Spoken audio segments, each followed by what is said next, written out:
Oh dear, one game was lost. One game was lost, but we got it back again, which is good. So I have come to a realization. Well, something I already realized, but that viewers of this channel might not have realized. I do not have. One game was lost. I'm playing under myself again.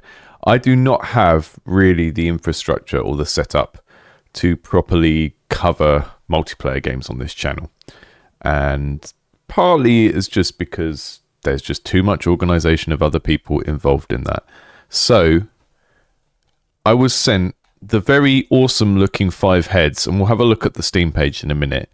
And then yesterday the dev told me, oh, it's a social deduction game, there's no way to play it with bots. And I went, can't do that. So we are going to have 3 cute games. I'm not necessarily sure they're all puzzlers. One is a city builder, but basically Paperlands is still in the rotation. We're going to be looking at Life Recycle, which is a sort of cutesy necromancer game. Kity Builder, which is a city builder about cats. So I've added 2 games that weren't previously. They're not on the thumbnail.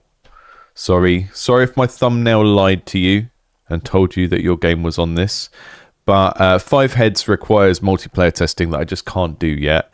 And Nested, I didn't receive any way to actually download it. So I'd sort of foolishly put it into the rotation, and then I checked it to download it, and there was no key, and it's not an open build. So can't do anything with that either, but we will take a quick look at them.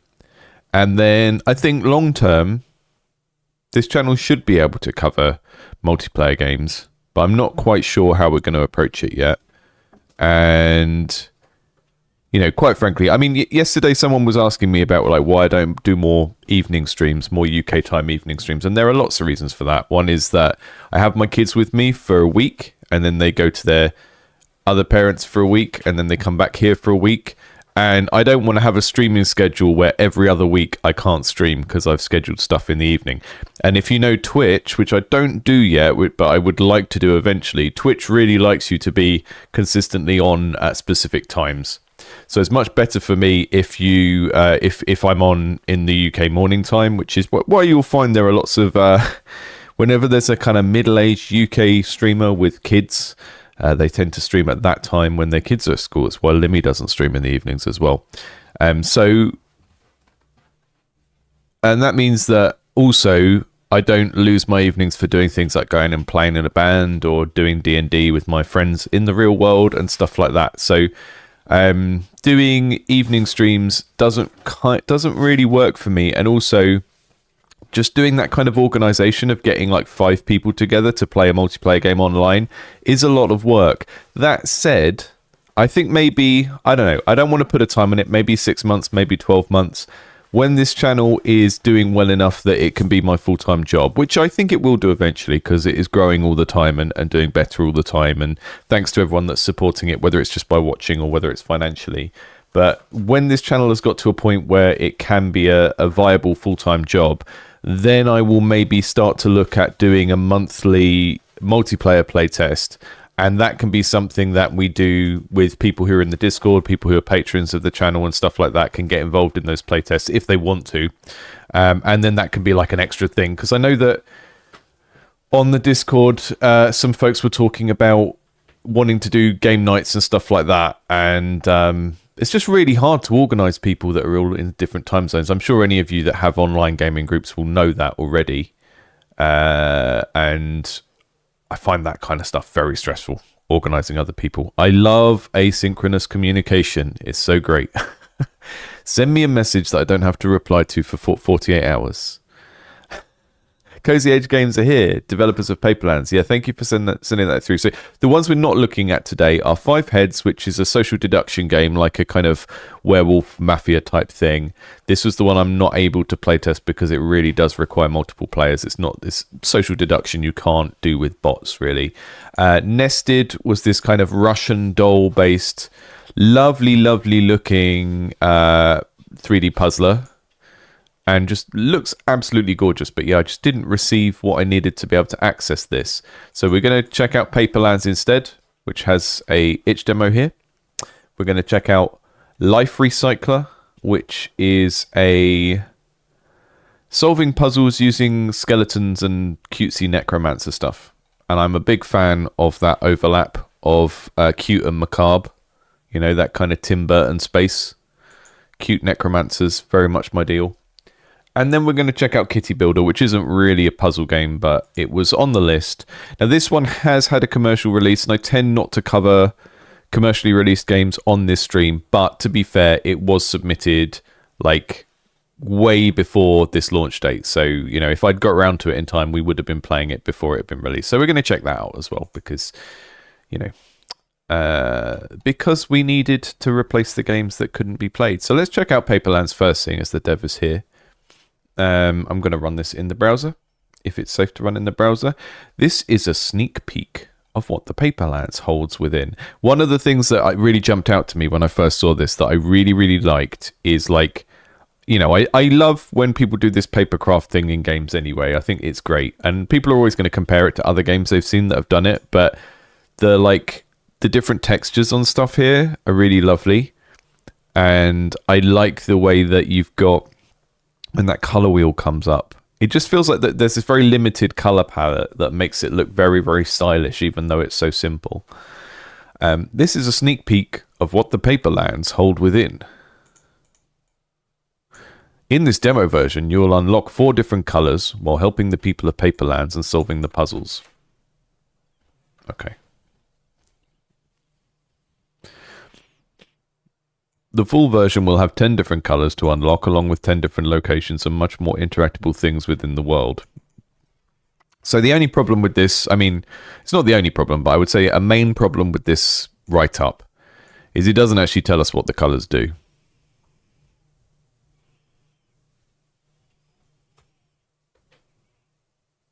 It talks about unlocking them. So there's going to be 10 colors, and in the demo there's 4 colors, but with no idea from this write-up what the colors do. A relaxing 2D puzzle adventure set in a papercraft world where everything can be interacted with, only if brought to light with color. Solve puzzles, help people of Paperlands, and bring Paperlands to life. I have feedback or found a bug. You can leave here, yeah, blah, blah, blah. All the usual stuff. As always, if you're watching the stream and you want to play any of these, the links are in the stream description. I've also put the links for the other games that we were going to cover that I'm not able to cover today in the stream description. Let's check it out.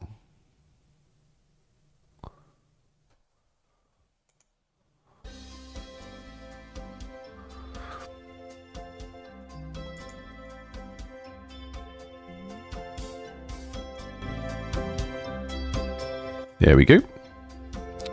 So just tweaking my audio so I had the ducking on.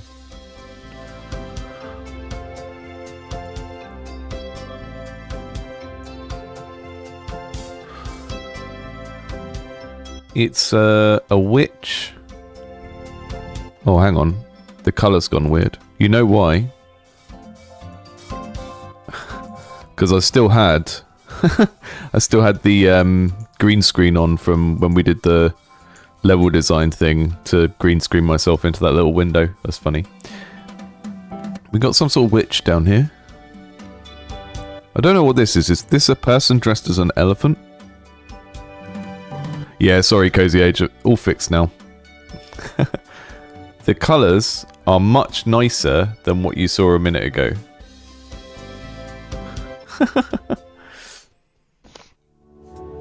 Apology for the wonky colours.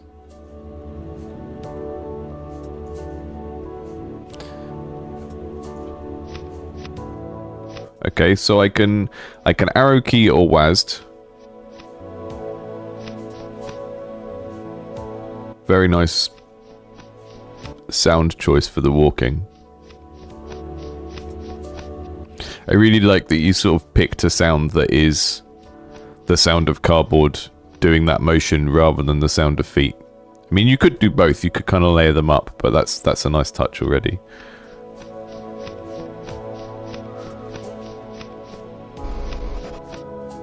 What's going on here? Excuse me?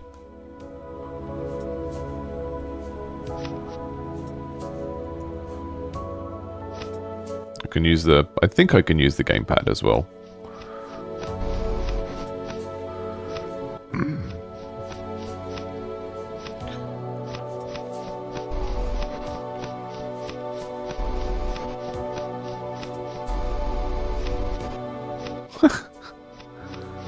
So it goes dark when I go between these bits.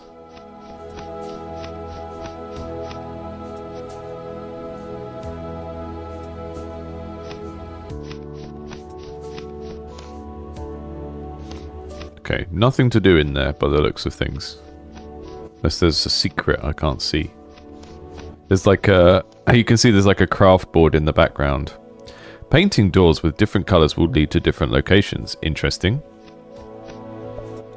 Please help us. Oh, he's got a beard. I thought it was an elephant. The child started crafting and building the world, but got quickly distracted by something else. Everything can be interacted with, only if brought to life with colour. You must find and unlock the colours and bring Paperlands to life. Can we do... Okay, I'm going to do it with the D-pad, I think. Oh no, it is more kind of mouse friendly. So we've got WAS movement and then a mouse pointer. I think the mouse and keyboard is going to make more sense here. Okay, click a colour.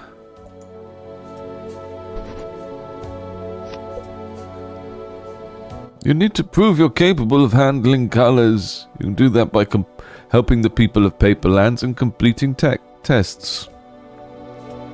That little boy over there seemed to need some help. That's a good place to start. There's a little boy.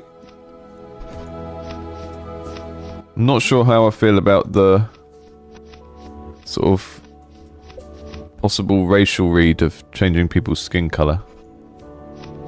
Feels a bit strange. I think people are going to find that a bit strange in some way. I can't quite put my finger on why people would find that strange, but it's... I mean, this guy's happy.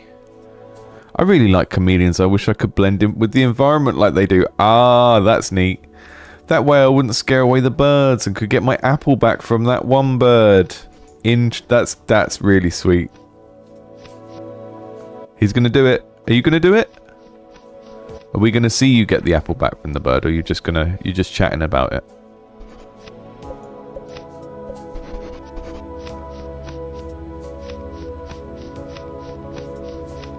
Come back! Bird!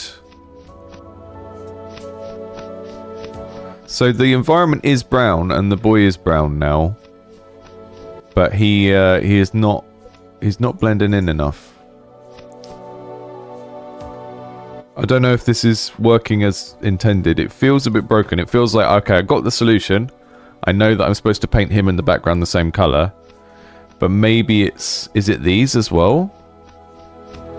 Does he need these to be brown? And I can't overpaint the other colours. I can only paint the things that are white. So do I need to just make everything? Come on, get your apple. Get it. You can do it. Oh, you want me to get the apple? I mean, you didn't say that. You said you wanted to be able to... I thought this was a teach a man to fish situation. You know? Give a man an apple, and he can eat an apple once. Paint a man the colour of the environment, and he can take apples from birds for life.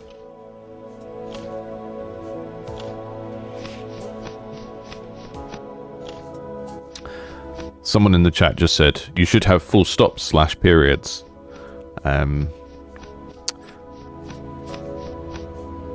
Yeah, I don't know if it's intentional or not. I think if you are making a game where there is any chance that people will play it with their kids, then it is worth paying extra attention to that kind of stuff. Because even if it's a stylistic choice, if someone sits down with their smaller kid to play this, then they're going to be like maybe more critical of it having anything kind of bad grammar in type stuff. It's a very small group of people, but still worth checking out for. Give me that apple.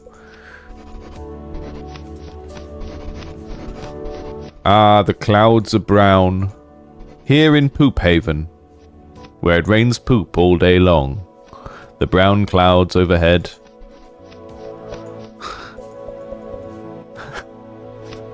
Come here. So I think... Do I need to... I can't paint my shirt brown. I can't... So I really like the setup here. I really, really enjoy what's happening here conceptually. Like, you are camouflaging yourself so the bird will come near you. I think what is happening in terms of the AI or the behavior, and the bird is like not running away from us because we fit the background. That's very hard to tell that that's actually happening, right? And I'm not sure what you would do to communicate that clearer, because it is quite a sort of indirect thing.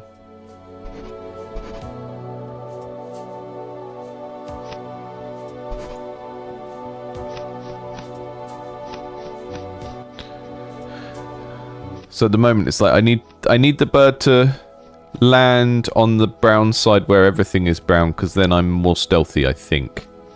If you think of like stealth games and like how much communication there is of the game state of when you've been spotted. So I would think for this puzzle to work, then when the...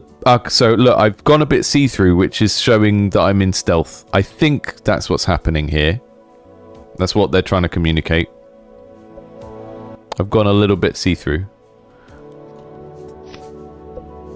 Yeah, got it.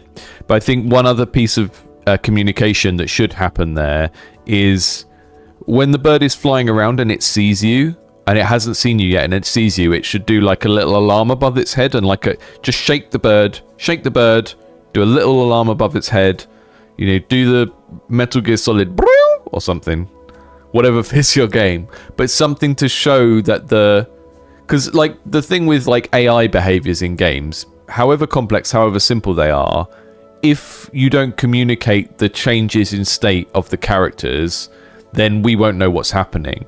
And in a, like, I don't know, if you're making Alien Isolation, you can hide those changes because you want the thing to be confusing and scary. But in something as cartoony as this, you want to see that change in state. Now, the game that this is immediately reminding me of is Scribblenauts. I don't know if people have played Scribblenauts. And that is kind of got all of these state changes where, you know, I remember solving puzzles in Scribblenauts by putting an elephant down and then putting a mouse next to the elephant. And when the elephant is scared of the mouse, it goes and then runs sideways. Because we're working in this, like, it's like watching a cartoon but interactive mode, you really do need sort of exaggerated communication of those things. Thank you so much for getting my apple. It'd be really great as well if he was like holding the apple and munching it. When you talk to him, he just says munch, munch, munch.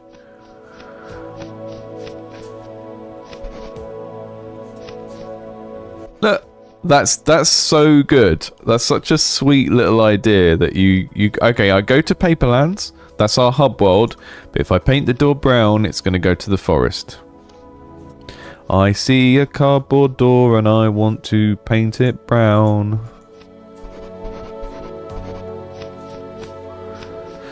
Hello, witch.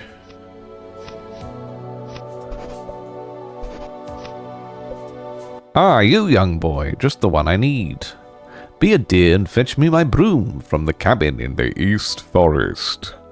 I have a memory aid for the lock. Hair, hat, head. Come back to me once you have collected the broom.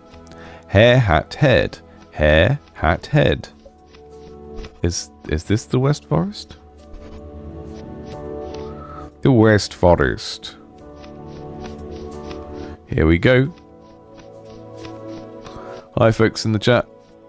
This is one of the only scheduled games. I've got 2 other games to get through this stream, but they're not the initially scheduled ones because I had some hiccups with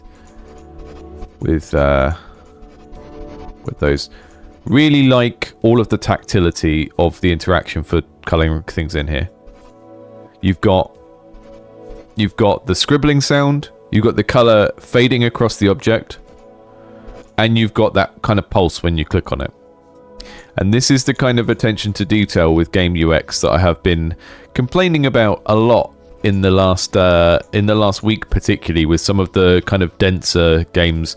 People try and make like a big strategy game or a big action game, and then there are these basic things of just when I interact with something, like the way I used to teach it in a game dev class with students was, if you have a feature and that feature, and when I say feature, it can be as simple as a sentence, like when you click on this, this happens.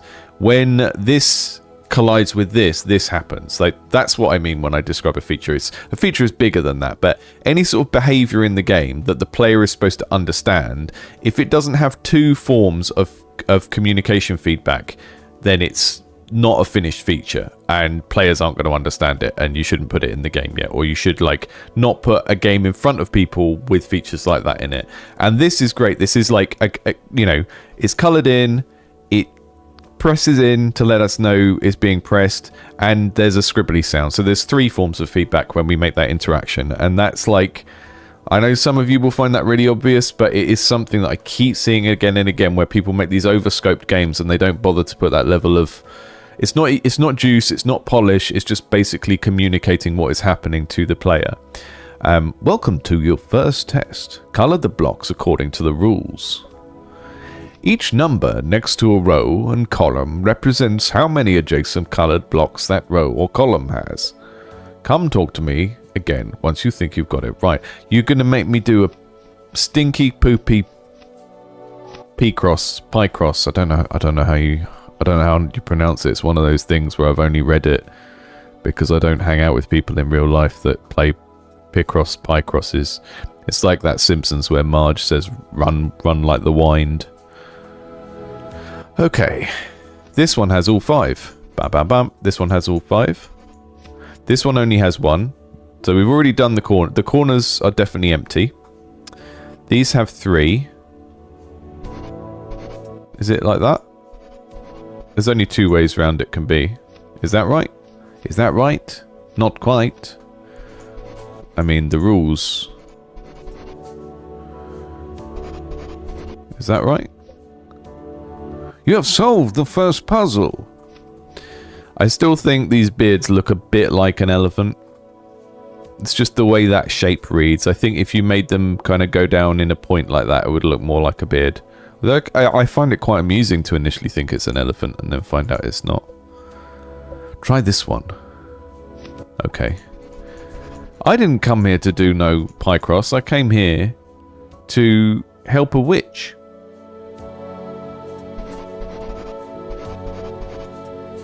Three. How about that? It's a little house. It's a house. It didn't seem that hard, no. Let's see how you handled this one. This is such a good way to put like a reasonably simple minigame into another game that still uses the core mechanic of that game. Very nice. Why does that say 1 and 2? Oh. That's 3. That's 1 and 2. So that's the 2. That's the 5. 2, 2, 1, 2, 5, 3. I think that's right. That's a ship. I don't care what anyone says. That's a ship. Pike Ross. Like Bob. Is Pike Ross related to Bob Ross?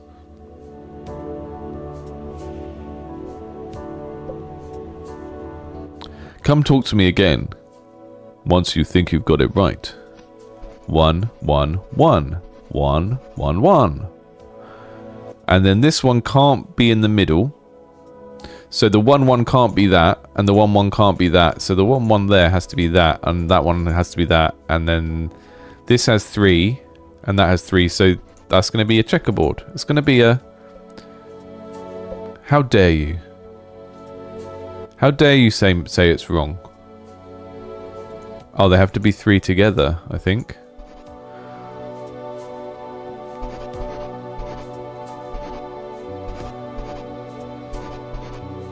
Okay, so those are 3s. Is that it? Is that right now? I don't want to remember the rules, wise man.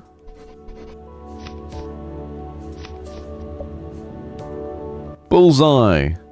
I'm starting to run out of words. The next one is the last one. Okay. I'm glad it's the last one because I think this is a good feature. I think this is a good puzzle. But I want to go and get the witch's hat. Seems like you're playing chess while everyone else is playing checkers. You'll have to forgive me, I'm old and I forgot. There's one more before I know you're worthy of the next color.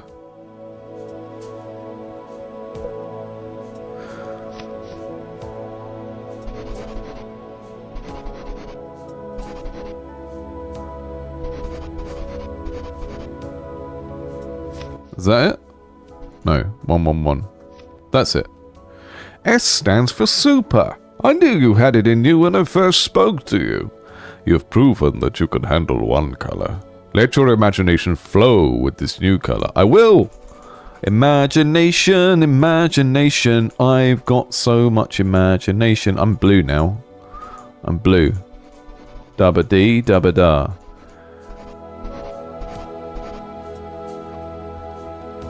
He has a blue house with a blue window. Blue is the color of all that he wears.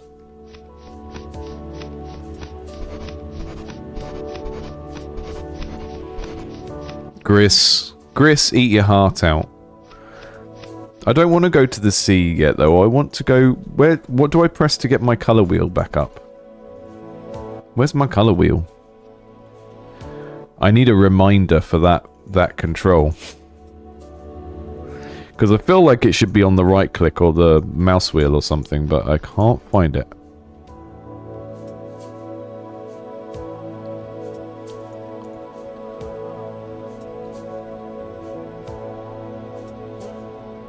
I'm blue, dabba dee, dabba da, dabba do.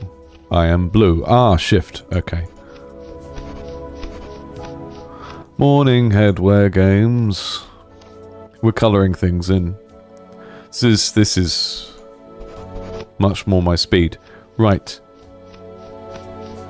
What did you want me to do again? No, the East Forest. Okay, Hare Hat Head.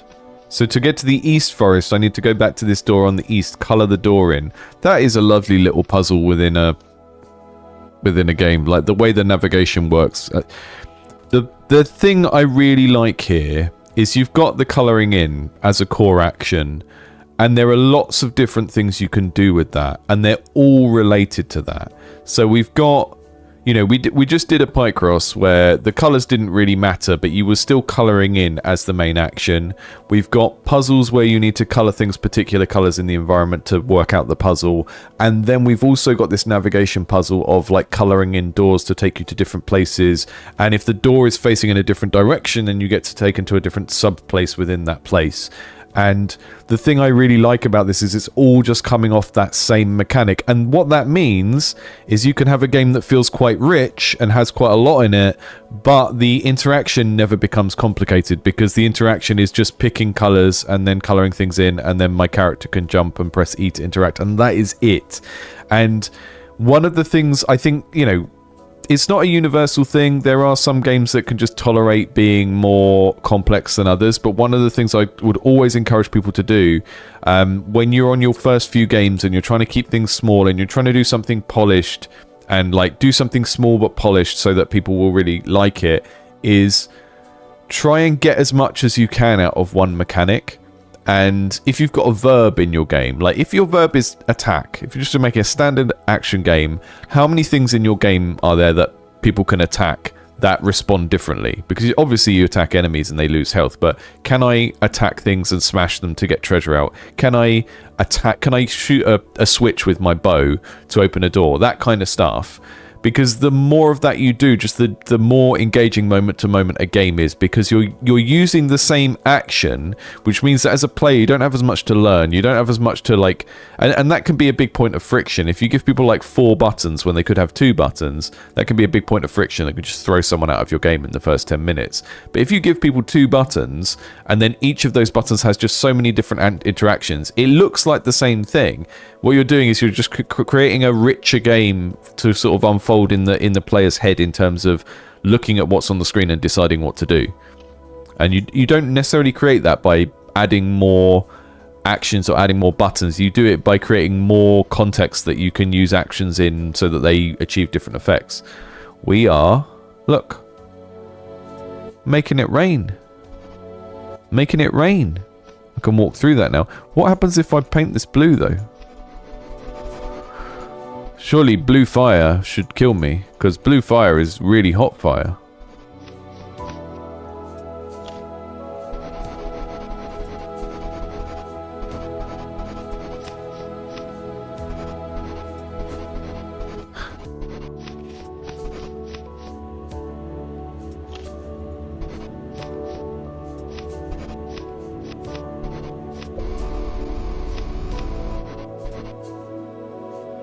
Head, hat, hair. Ah, okay. Green, hat. So I don't have green yet, so I can't do the witches. So if the puzzle for the witches thing is head, hat, hair, then the color sequence for this door is going to be green, brown, blue. But I can't do that yet because I don't have green. So, I think one of the things you could do for color blindness in this game. So, Cuckoo in the chat just asked that, and I think you know there's a fair point to be made that the accessibility around things like color blindness is like sometimes you get a game that's just fundamentally about color, and I think people who are colorblind would maybe not even want to play that. And the times when you should really strive to make something accessible is like in a game where color should not be the only relevant type of information, then you should add extra stuff. But you could make this accessible, and the way that you would do that, which is kind of what they do in like match 3 games and stuff. In match 3 games, they pick the colors that are most commonly, you know, not visually distinguishable by people with color blindness. So the most common one is red and green, right? And then if you've got red-green color blindness, then brown tends to look like the same color. So red, green, and brown all become brown effectively. And then some people have blue-orange, and you can get like a simulator for this. You can upload screenshots of your game. Even if you just type on Google colorblind simulator, there will be a result where it's just a website you upload an image to, and then you can look at a whole image of your game and see which bits are invisible to different types of color blindness. As you just said, Cuckoo, using symbols instead. So you could have a colorblind mode where when the textures go on, they have a little symbol. Like, you know, maybe the blue texture has little droplets on it. So they become like wrapping paper textures or something like that. You've already got some of this, but it's kind of like you've got the textures baked onto the original object. Like this is cardboard and then it's tinted black cardboard. The colorblind approach, if you really wanted to do that, would be to add optional symbols to these colors. And I would say that's going to be a lot of work.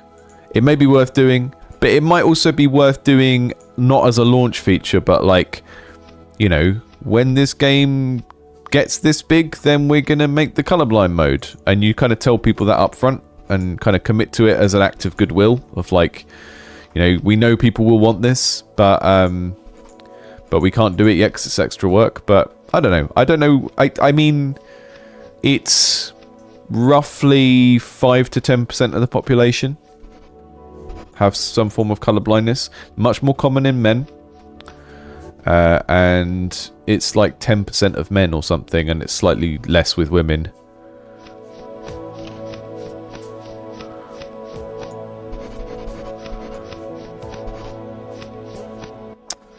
So I can't do the puzzle here yet because... Oh! What happened there? I painted over the side and the witch went away. Yeah, I think in a lot of cases that is what will happen. A colorblind player will just go, oh, this game is about colors, it's not for me. I think if you had the colorblind mode, you would maybe make the trailer so that it included visibility of the colorblind mode. Because we don't have color in the title, right? We have paper in the title.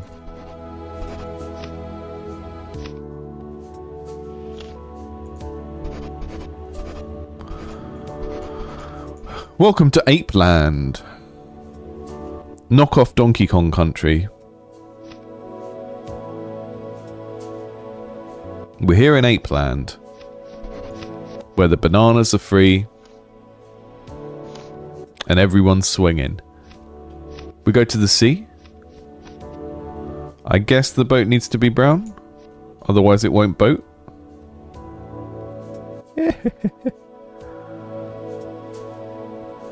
It would be really nice if so all of these little waves should have a little jiggle when you go through them, and some sort of like paper rustling sound, because I really like the sound approach we've got earlier on in this game. So the movement of the character sounds like a walk, but it's not footsteps. It is like, it literally sounds how that character rubbing against that cardboard background would sound if you did that motion. So if you're going to add a sound to this boat, it should follow the same logic of like sort of rustly, crinkly paper. Like have a loop of rustly, crinkly paper that fades in and out when you're moving the boat, and then shake all the little waves around it. Yeah, this is really doing a good job of mixing the colouring book stuff with the gameplay. I'm really impressed. To be able to take part in this test, you must first have done 2 good deeds. Find people of Paperlands in need of help and come back to me. I found an apple for a boy. I've heard that a little girl in West Paperlands was looking for something or someone.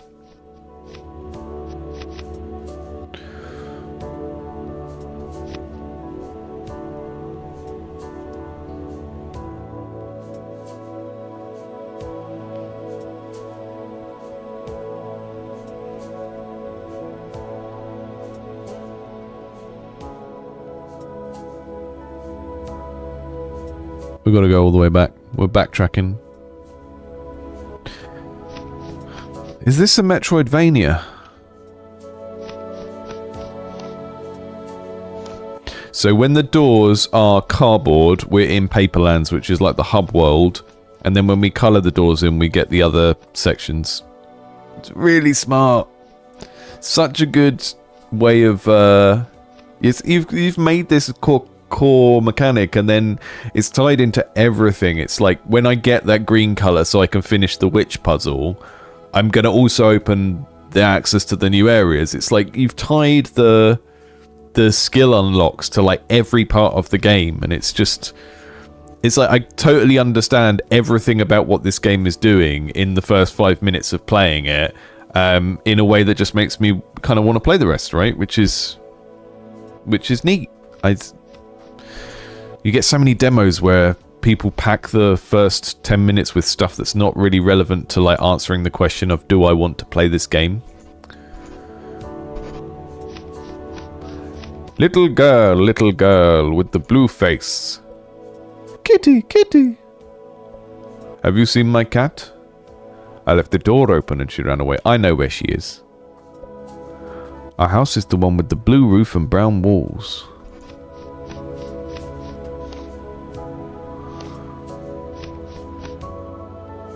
I love the fact that the cat has a blue head and a brown body, so I need to go and get the cat and bring it back coloured in that state. There's sort of a strange ontology to this world where the house I end up in is dependent on how I colour the house. So if I go in this house now, it will also be the little girl's house. See? That's great. That feels like really playful and a good use of the colouring mechanics. Right, so we needed to go to the East Forest, I think it was, where the witch's house was, where the cat was. And the cat has a blue head and a brown body. Classic cat colour combination.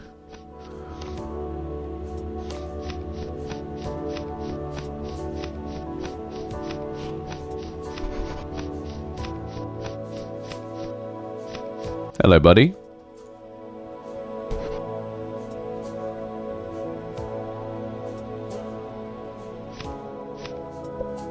I do wonder if these eyes could be a little bit more characterful. So they feel a little bit dead. And also if they, I don't know, if they had some directionality to them, then you could have a bit more of like a sense of characters reacting to you as you get close to them. and stuff like that. It was West Paperlands I needed to go back to the girl. Oh, I didn't pick the cat up. I just coloured him in.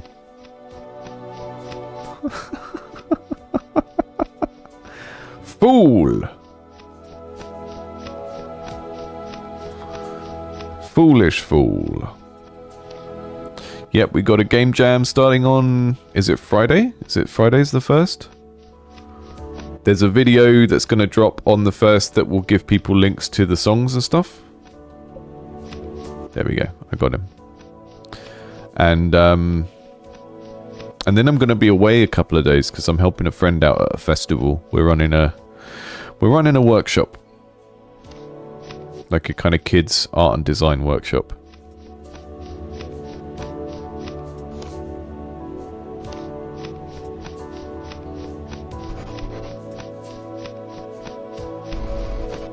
Here is your cat.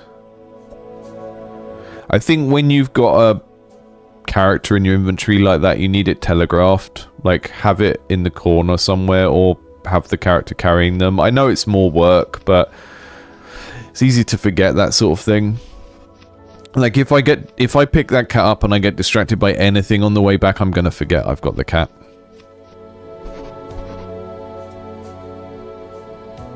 Butterfly.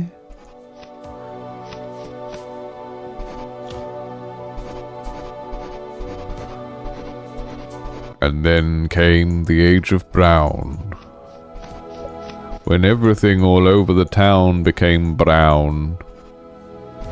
And the clouds were brown, and the houses, and all of the butterflies all around.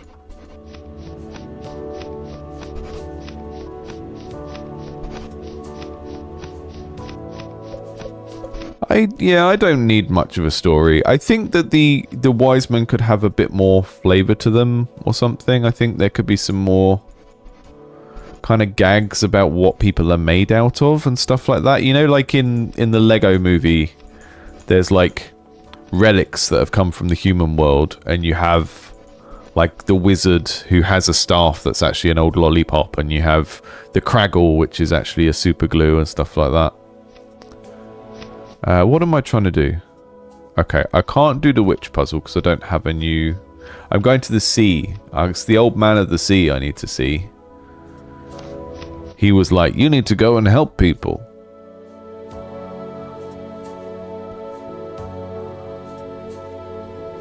Wise guy.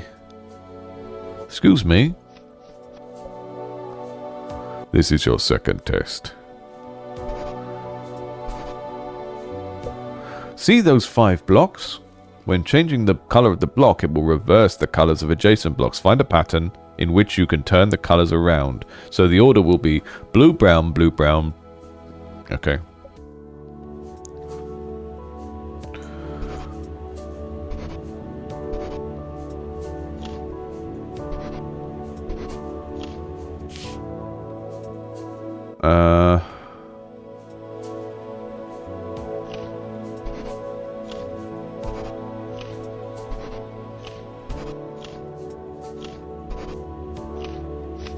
I did it by accident. Sky of green and sea of blue.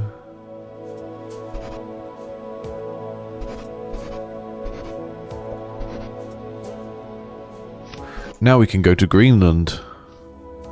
But we're not going to go to Greenland yet. We're going to go back to the forest and solve the witch thing first, because otherwise I'll forget about it. I think we're kind of slightly overrunning on this one, but I'm just enjoying it quite a lot. Right. You have a blue hair, a brown hat, and a green face. Hair, hat, head. Hair, hat, head.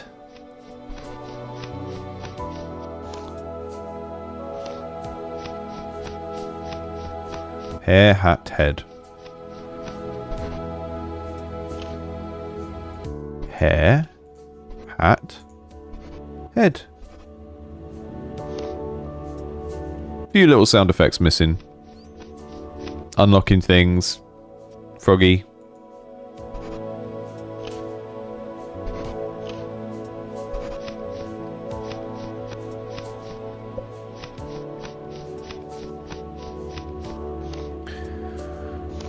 Oh, witchy, I've got your broom for you.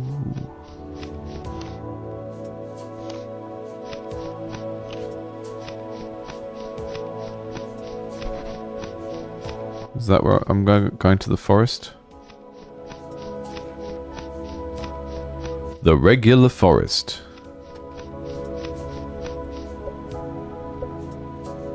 I think maybe calling them east, west, and center might help with people's orientation as well. You better let the wise men know about my good deed. It's a green parakeet. So, it is grey outside today in the middle of summer. I live in the most miserable weather place, probably not compared to Siberia or something. But one of the things that's funny around here is we do actually have bright green parakeets that were let out in Kent at some point in the last 40 years, and they escaped and bred everywhere. And they're really funny because you see them in like the snow and everything because they don't migrate. They've got no migratory instinct. And they just make funny little parrot noises even in the snow. They just sit there shivering with their little green coats on and their little red beaks.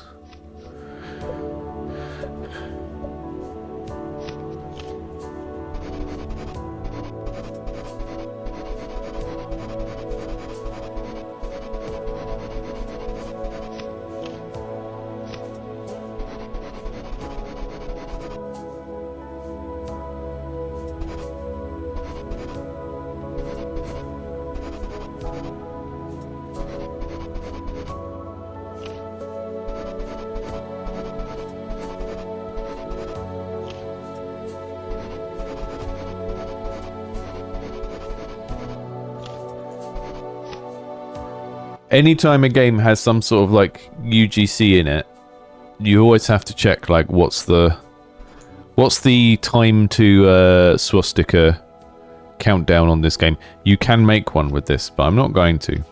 But people will. People will if you let them. Because that's what people are like.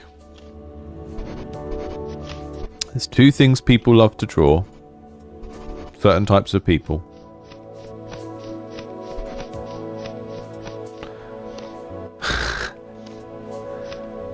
Look at these guys! Excuse me.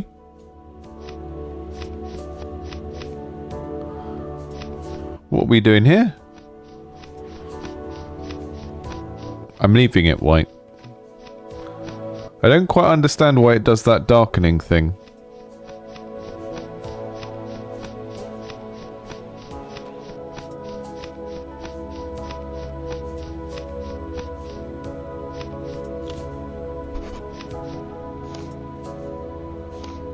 Maybe they need the plants to be green to pollinate them.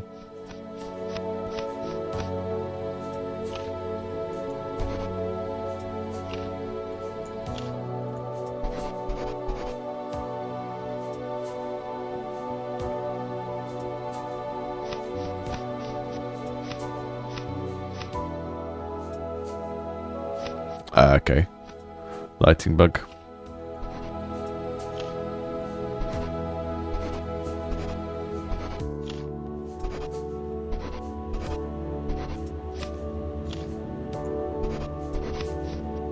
I like the way that when you don't know what to do, you can just sort of start colouring stuff in. It gives you a very good kind of just start, have a go, see what happens type thing.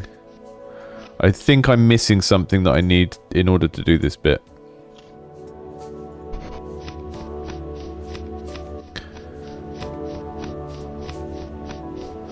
Yeah, maybe having a run button would be good. I would put run on shift and then I would put the colour wheel selector on right click. I think that's what feels more intuitive to me, but it may not to everyone.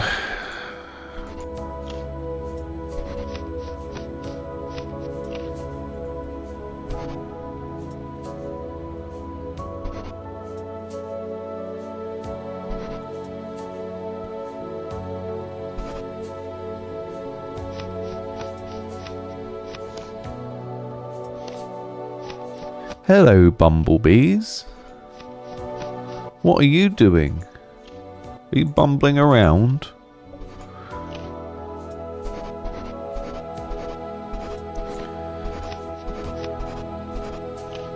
It's really nice to just have a simple scene and look at the things on the screen and then just be like, what are the interactions here supposed to be? There is a bumblebee, there is a flower. You're gonna somehow interact with the flower, but the flowers aren't a very pretty colour, so maybe the flowers don't do anything until I've got like red or something. I think it said we're gonna get the first 4 flowers in the... Yeah, we're gonna get the first 4 flowers, so... What am I looking for? Something to do with the sun. Oh, that was the... Ah, yes, the blue sun. The green sun shines down on all of us.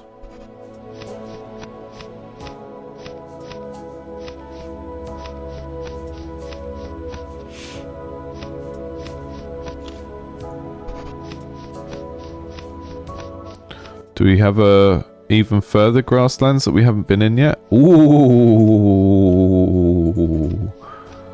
What is that? Do I need to make it brown to be able to ride in it? Hello?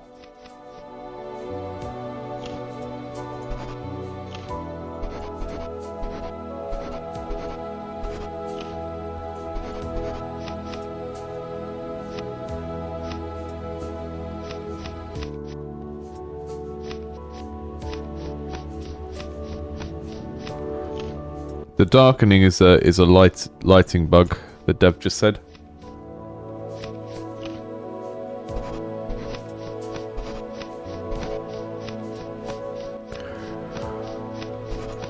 I want to know the deep lore of this world. And then came the age of the brown sun.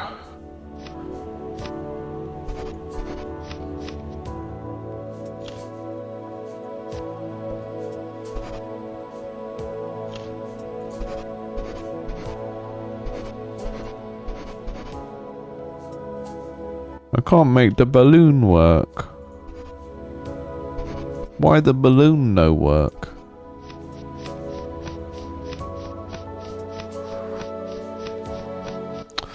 I think when players see a vehicle, they're gonna think it's for them to get in. Maybe it needs to be red.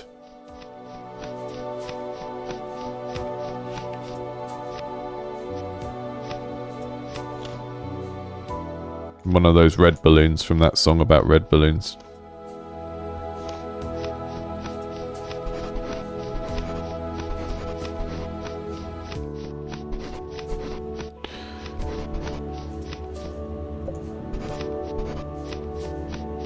I don't think there's anything I can actually do in the grasslands with my current colours. I think maybe there's something I need to get from somewhere else. Let's go back to the regular old cardboard Paperlands. Excuse me.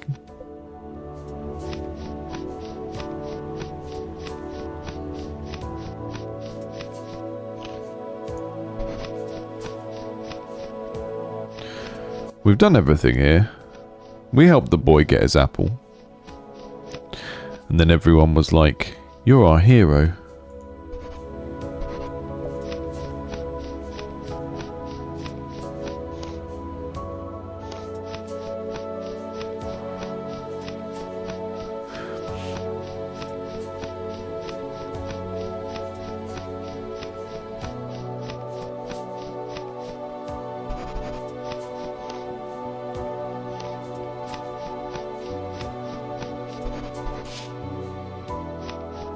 The cat just came in.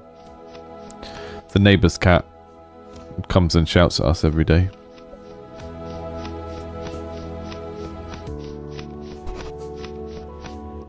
Well, one thing I haven't tried is making different houses here. The empty house. It has like a sort of Francis Bacon on the wall there. The brushstrokes on the page really speak to a deep sense of chaos swirling within the artist's soul.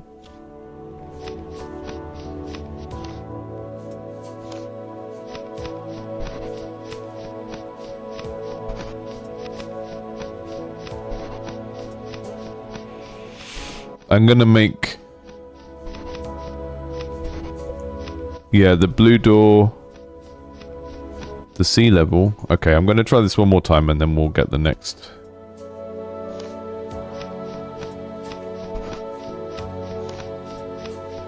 did we check out the West Sea? Oh, I don't think I've been on this page.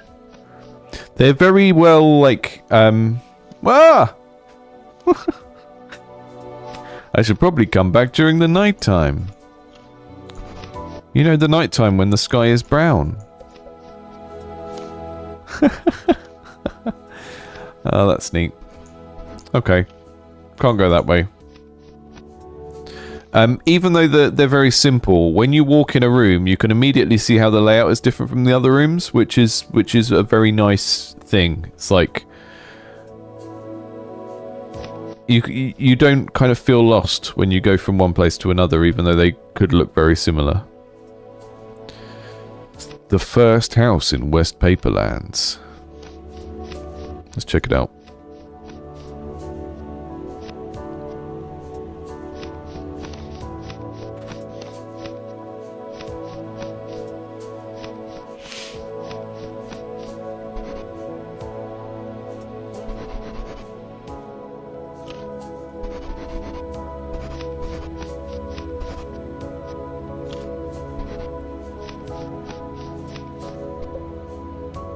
Gotcha. This is great though. I think that there are lots of little there are a few little sound effects missing. There's some stuff that could be communicated better. I thought when we're dealing with anything that's like supposed to be character AI, like the bird responding to you being there, that needs to be communicated better.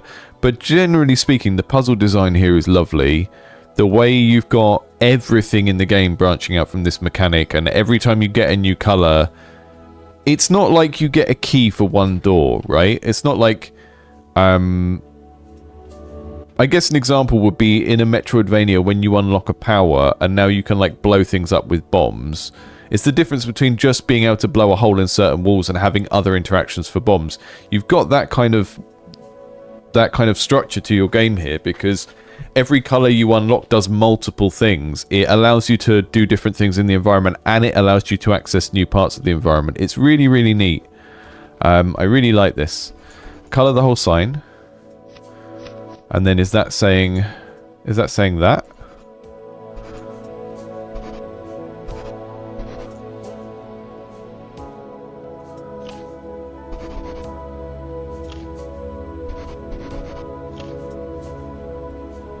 Let's see what that... Can I read that? That just... Yeah,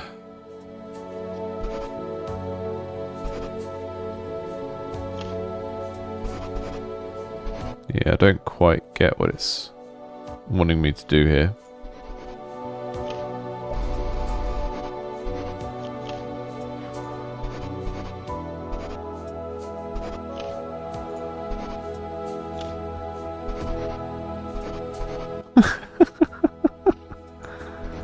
And colour the whole look-in.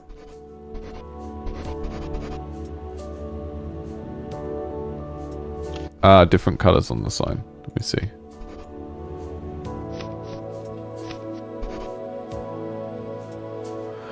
Ah, that's smart. That's cool. Okay, so it's blue, green, brown, I think. Yeah. That's neat. Yeah, it's going to take people a while to get that. I think you need to signpost it somehow, but that is there's a neat puzzle.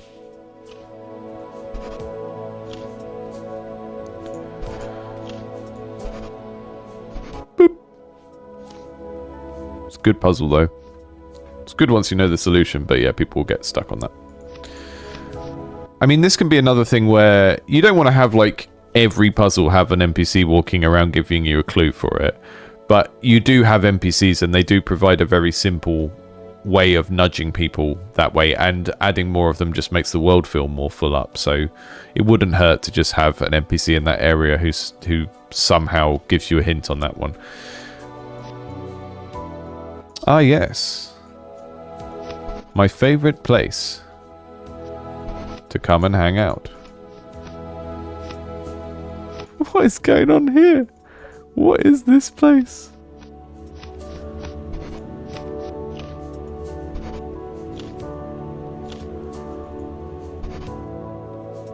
They are like wrapped, or are they supposed to be taped to the wall?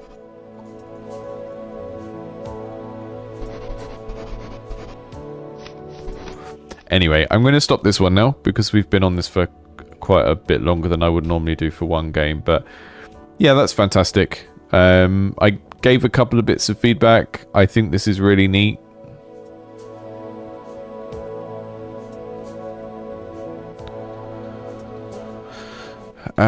Let's move on to the next one.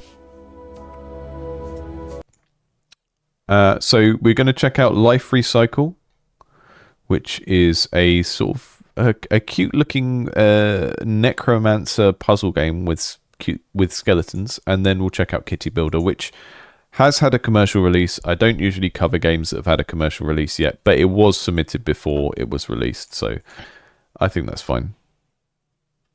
Don't necessarily think it's a puzzler, but I had to shuffle some games around because I couldn't play the ones that I had queued up for this stream.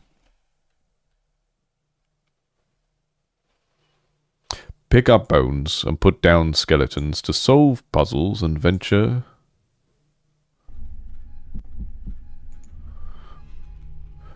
deeper into a broken afterlife. You play as a young girl using necromancy to try and find her grandma, but a disaster seems to have occurred in the afterlife, making progress much harder. This version is currently only a demo, but features 50 plus levels that take 30 minutes to 3 hours or more, depending on how quickly you manage to solve the puzzles. Progress should be saved automatically, but there's a more reliable version of the game available for download that has better audio quality. Okay, well, if audio quality is the only difference, I'm going to play it in the browser, because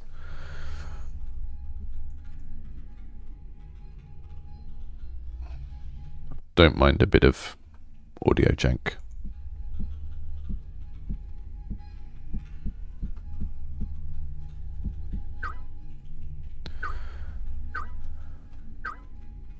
Z or E for action. Excuse me. Welcome to the Afterlife Recycling Facility. We ensure the seamless recycling of all souls into new life. Please take a number. An attendant will be with you shortly for processing. What? All souls are processed for recycling into new life. Please take a number and wait for processing. I'm not dead. I'm looking for someone. My grandmother. Where is she? We are currently experiencing technical difficulties. Please remain calm. Our soul recycling process will resume shortly. Those bones to your left. Is it okay if I move them and head further in? Welcome to the Afterlife Recycling Facility. Please take a number and wait for processing. I didn't hear a no. Okay. I think we've got some... It looks like we've got some bones up here. We've also got, like, so the movement in this, if I hold in a direction, the character doesn't keep moving in that direction, which suggests to me that this might be a dreaded Sokoban puzzle. The natural enemy of Joe Baxter Webb's. I don't hate or dislike Sokoban puzzles. I just always seem unable to do them, and they hurt my brain, and I don't know why. I can't do Rubik's Cubes either, and Sokoban is like the video game equivalent of Rubik's Cubes.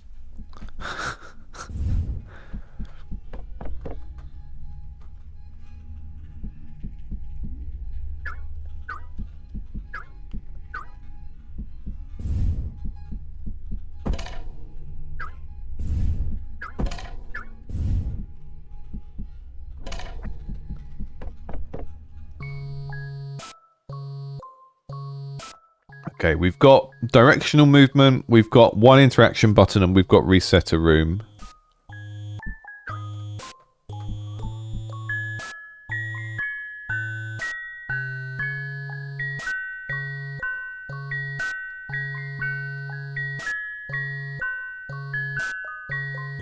That's a jam.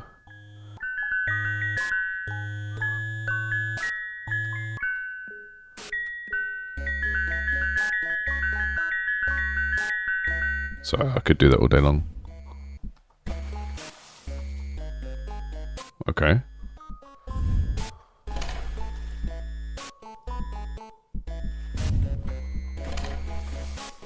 Okay, so what's happening here? I pick up the bones. They're sort of in my inventory, and then I can place them down. But because I'm placing them in the water, they immediately become bones again, whereas normally they would become a skeleton again. And then what's happening at the top is those skeletons are moving to teach me the mechanic that when I take a step, the skeletons take a step, right? So they're teaching me the mechanic of how the skeletons move when I move, but it's not in a context where I need to use that yet. Very, very smart onboarding. Very, very smart. I've got my own little puzzle. I'll run through it again. I've got my own little puzzle at the bottom. I pick up the bones. I put them in the water. I go across. I turn around. I do it again. I go across. What's happening at the top is only very loosely related to what I'm doing, but it is showing me something that's going to be important later on.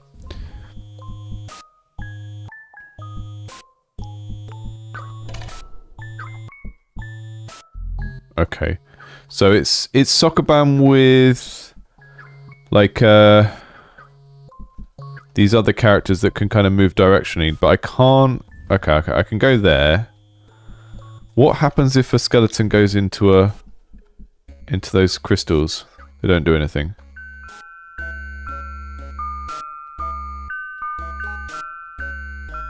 Slightly out of tune with the rest of the music.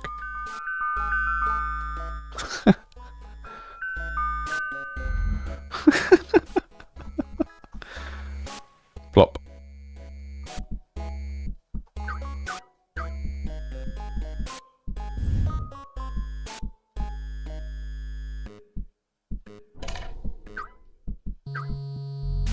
This is already too hard.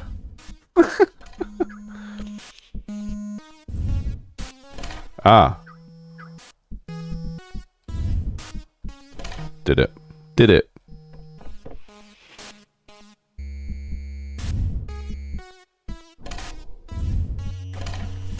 Like, I can do them, but only through sort of pure trial and error, and that always makes me wonder if I'm doing them wrong. Because I know there must be people that can just look at them and do them in their head without the trial and error.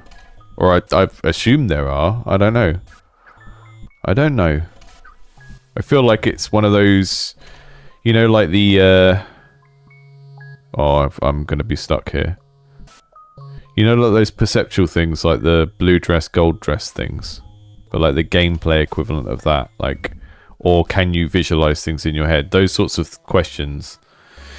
So I need to be able to eventually go do that way. I think that's the only way you can actually solve this and get across it. So maybe what we're looking for is something like... I really appreciate that it's not counting my steps. I can't turn there. Ah, but I can put a skeleton down. No, he can't go because he needs to be facing the right direction. Okay, I say when you place skeletons down, you can make them walk into water.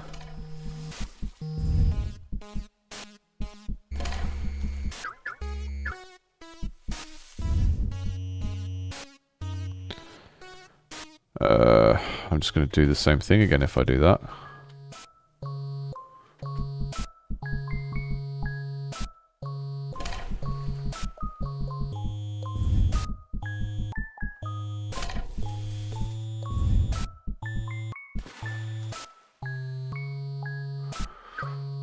I think you can grab skeleton while standing on another. Yeah, they can walk across themselves like that.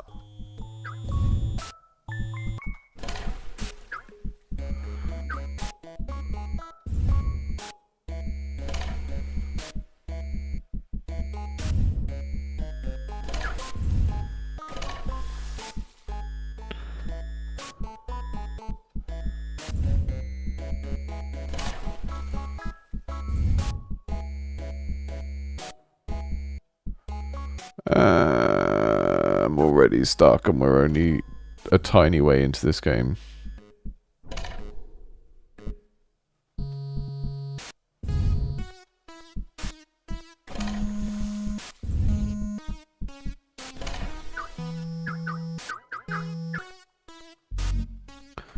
This is really challenging.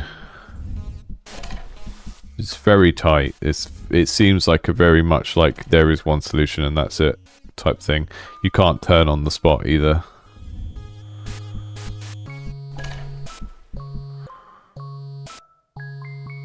Yeah, no, you feel free to spoil if you want because we'll never get anywhere with this otherwise.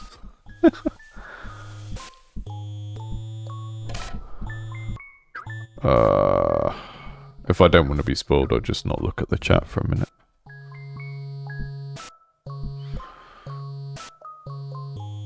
So I haven't had to really use the skeleton walking mechanic yet, so I'm guessing there's something to do with that here. But I'm not sure.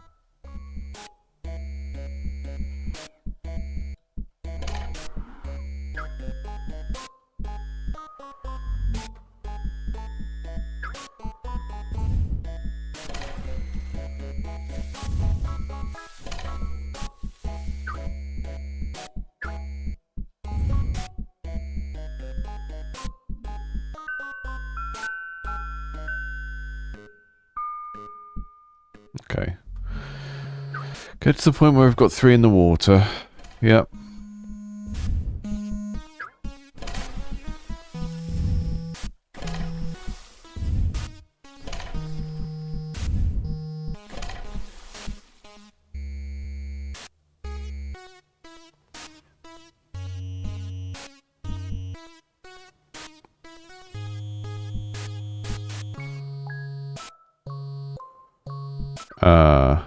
I see what you mean, yeah. It's just about the direction that you're able to come at something from, because then you need to... Yeah, well done, log. See, I just can't do it in my head. Like, I have to do it. I don't know why. I just can't carry it out in my head without actually doing it, which is why I struggle with these.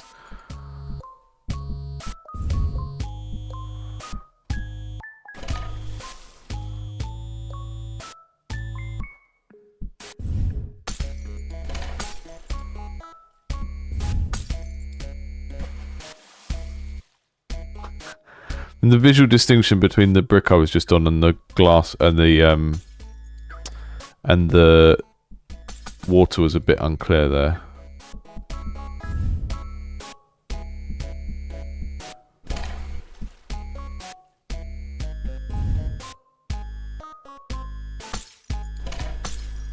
I'm going to just do exactly the same thing that I just did. Oh, hang on.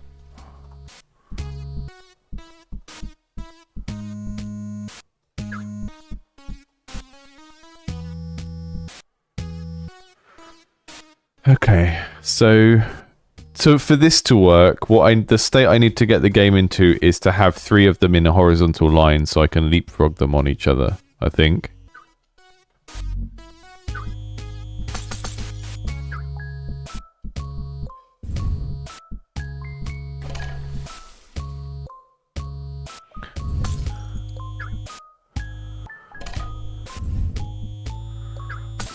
Nope.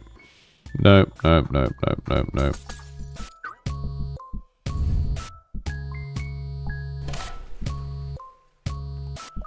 And it feels like this is the only thing I can do, is go there.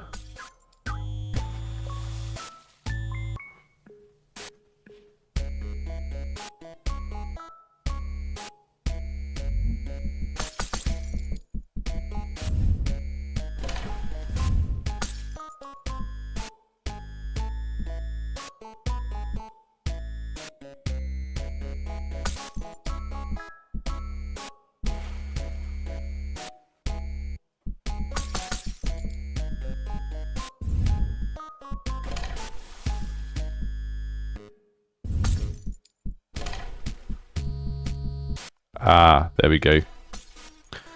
There we go. I really appreciate that there's no visual count of my steps, because that would be annoying me otherwise. This thing's already hard enough as it is.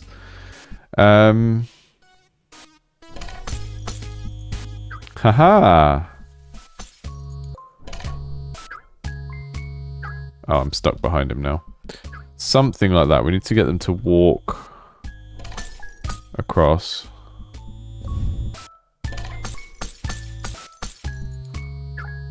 Oh, that doesn't work.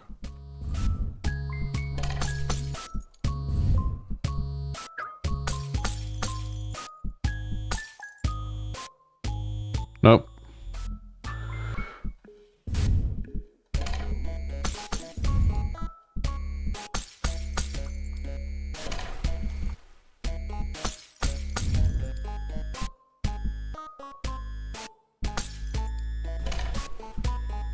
Ah!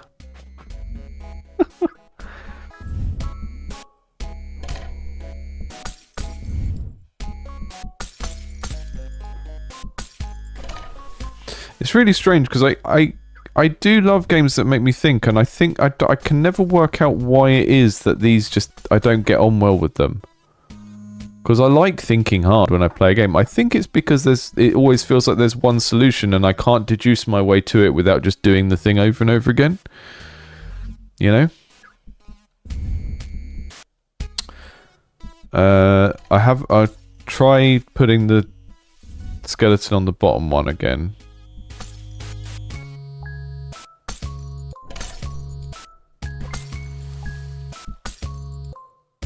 So I'm going to give this a few more tries and then I'll probably stop with this one because I think it's very good. It's very solid.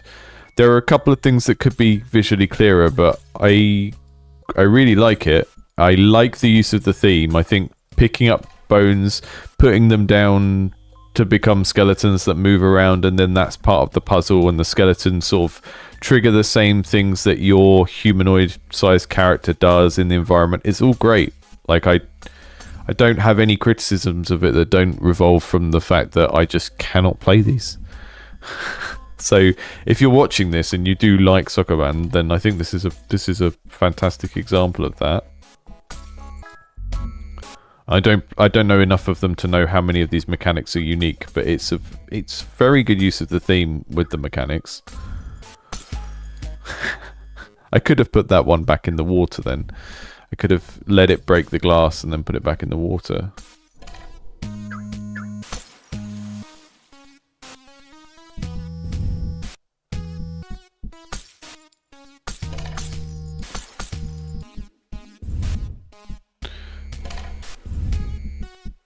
Ah, hang on. No, that's no good. You can never, like, follow it along on the glass because it always breaks the glass, so you can't, like, walk behind it.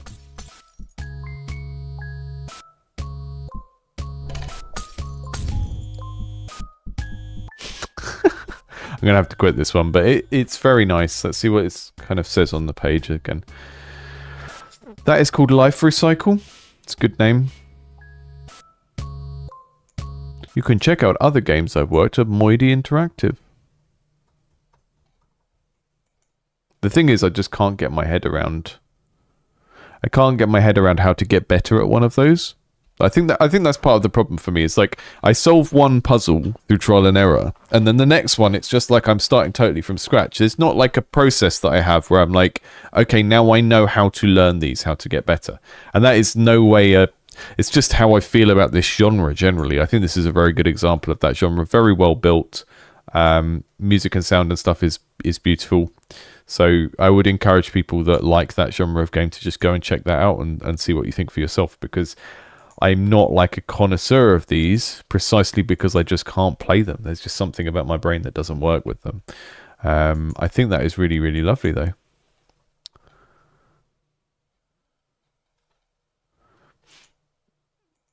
And what I like to see is devs putting out little games that do what they're doing in a highly polished way and just putting them out and getting people to play them.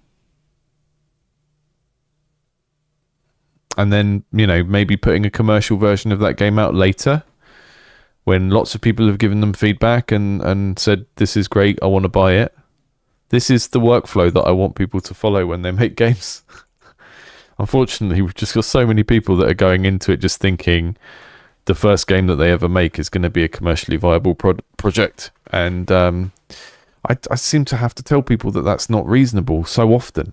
So often I find myself telling people that. And I don't know if it is just some lack of realism that people have from other parts of life, but it does seem to be something that is kind of encouraged in certain parts of online game dev culture. Just like going straight into the business side of things. Look how polished this game was. Right? Even if you don't look like pixel art, every interaction in that, sound effects, little animations, incredibly polished. And this is something that people are putting up for free for, 1 to 3 hours worth of content. That's how you develop a game. You make something small and reasonably polished. And when I say small, I don't mean that your plan for your eventual game should be small, but the thing you give to people to play should be small and polished, not bloated and messy. And then see how people get on with it, iterate on a few times, make a bigger version, and then sell that. We need less slop. Okay, I think I've got this demo. Yeah, I thought I'd set it to download, but we'll download it now. Yes, YouTubers that show off how much I earned from my first indie game. Yes. And, it's not a good thing to encourage. It shouldn't be the first thing that people are thinking about. It's because, you know what it is. It's that I talked about this a little bit the other day, but the audience size for stuff about people making money is bigger than the audience size for stuff about people talking about craft or how to make something well. The audience size for a channel like mine, where I tell people to do better at something, is always going to be smaller than the audience size for sort of a inspiration porn channel about how everyone can do something. And everyone can do something, but it's a hobby. You do it as a hobby first. You build your skills up doing it as a hobby. And then at some point you hit a point where you're like, oh, actually what I'm making here is as good as those things that are selling. Maybe I could make a go of it.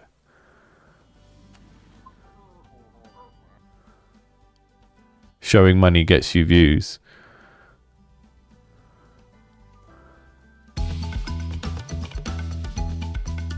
From children. From children that are excited about earning Robux. So this is Kity Builder. This is already out commercially. I don't usually put games on this stream that have had a commercial release because it's supposed to be a feedback stream on works in progress. But this was submitted a few months before it came out. So I thought I'd throw it in because we're playing some cutesy stuff today.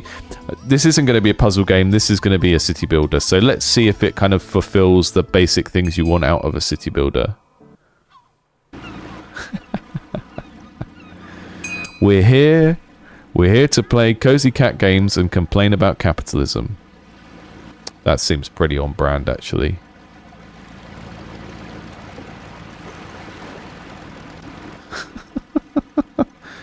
Shock Horror, indie games channel run by a designer who is also liberal arts academic, does not support the you can make six figures with your first game mentality of game dev. What a nice day, a perfect day for my new assignment. As soon as I get to the island, I better get to work on building. Meow, meow, meow. The sun is a meow, meow. Uh-oh. Uh-oh.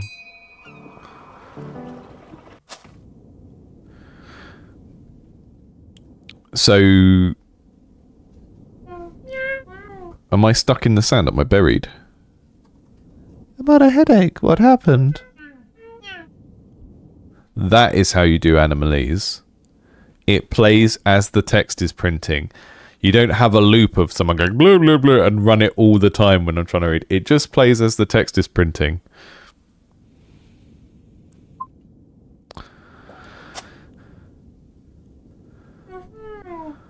Oh no, my boat.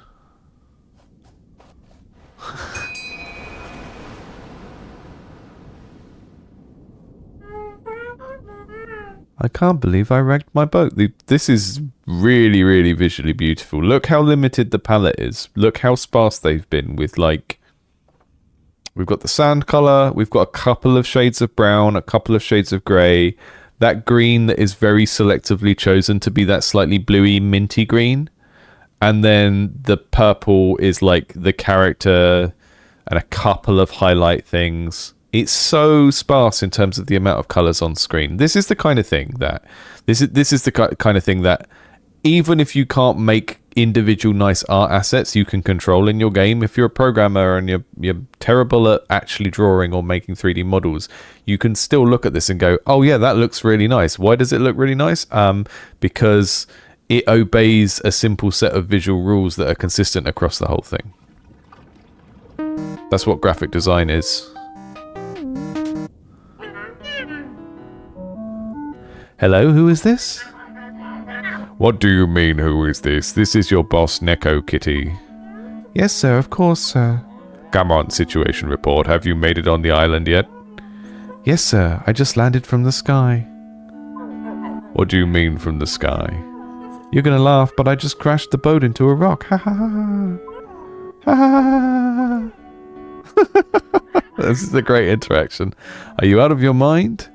Vivian Spiral said, when a large proportion of the population is living paycheck to paycheck, the dream of making that much wealth is definitely going to have a high draw. Yeah, I agree with that, and I understand.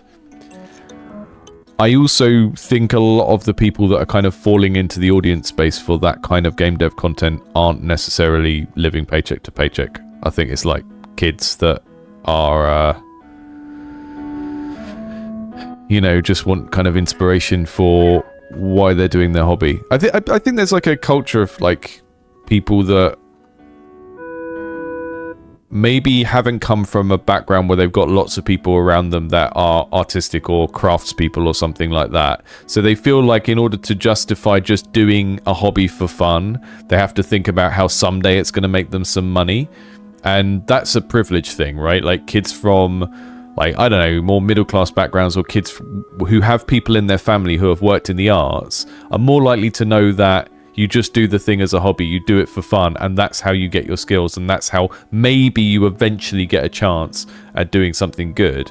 If you come from a background where no one is doing those sorts of things, you're much more likely to feel guilty about just spending like dozens of hours a week on the computer making something. So I think in order to rationalize it, you have to build up this idea of like what you're going to get out of it eventually.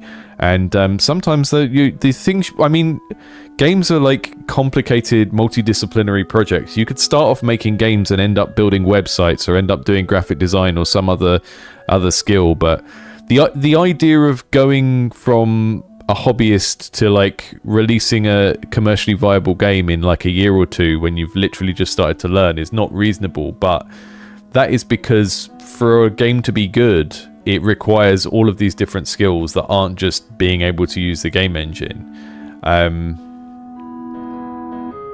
Yeah, I know it's a complicated problem, and it's a complicated problem, and part of the reason why this channel is structured the way it is I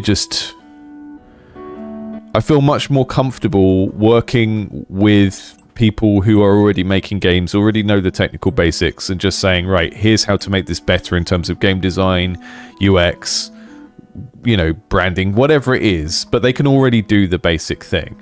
I feel much more comfortable doing that than interacting with people who sort of have a dream and haven't learned the basics yet, because I think the way that you interact with those people can often feel quite exploitative.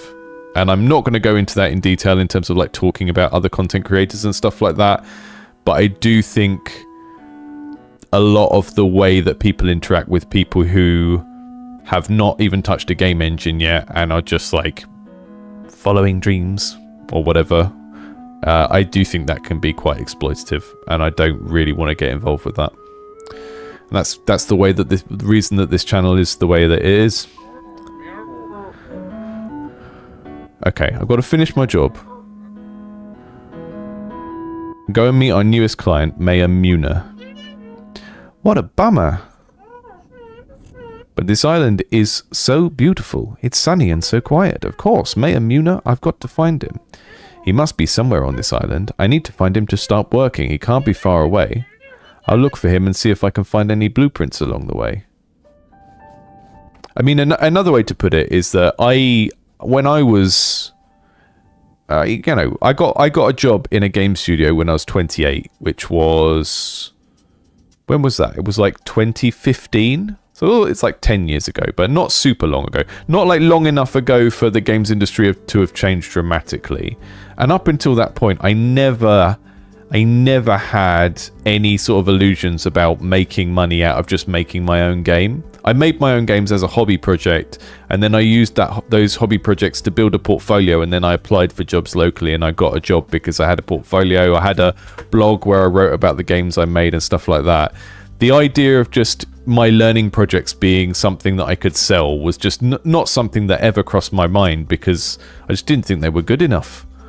I think a lot of people just don't have a very good grasp on what's good and what's not, or they sort of give themselves too much leeway to make something a bit shoddy.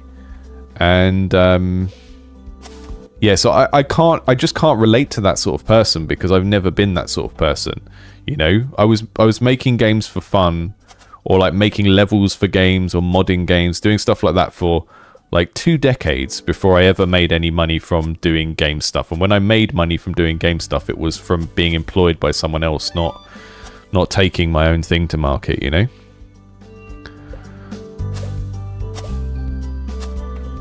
Yeah, it's like something you just do because you have to do it. And then if you're driven to do it because you have to do it and you enjoy doing it, then eventually you'll get better at it, right? I do think the people that just do the thing because they have to do it and they find it really fun and they're curious about learning the thing, they're the people that make the good stuff. Because they're not so hasty to just want to ship something shoddy. Right, so I don't know quite what I'm doing here yet. I think the way that the 2D character is integrated into the 3D world is really, really cute. I'm picking up some sort of documents, but I haven't been paying attention because we've been talking about other stuff. Yeah, the grind mindset stuff. Like, I really think some of the game dev conversations I hear are really not miles away from the sort of like Andrew Tate in a sauna with a cigar talking about his clients or whatever type stuff. It's just like LinkedIn business bro adjacent stuff that has nothing to do with creativity or making things that are fun for other people. And the funny thing is, if you look at the games industry as a whole, and you look at like the forces in the games industry that are perhaps making things like AAA games worse, making working conditions in AAA games worse, making AAA games worse because, you know, there are people in positions of power in studios who aren't from game design backgrounds, they're from business backgrounds. They're all those kind of people. They're not the same kind of person I am. They're the sort of people that are the kind of the entrepreneurial thinkers. And they make studios worse because they want to operate everything off of data and not off of the kind of tastes and hunches of creative people that have been learning a craft for 20 or 30 years, you know? Excuse me, are you Mayor Muir? Of course, it's me, Mayor Muir. Or will be in theory when there's a city. That's exactly why I'm here. Ah, you're a new neighbor? Well, I'm sorry, but there's no city yet. Look at that. Look at that portrait. That's great. But I can make you a smoothie in the meantime. No, I mean, I'd love the smoothie, really. I'm Kity from Cat Building Limited to build a great city. Ah, so you're from Cat Building finally. I thought no one would ever get here. Come on then, you know what to do.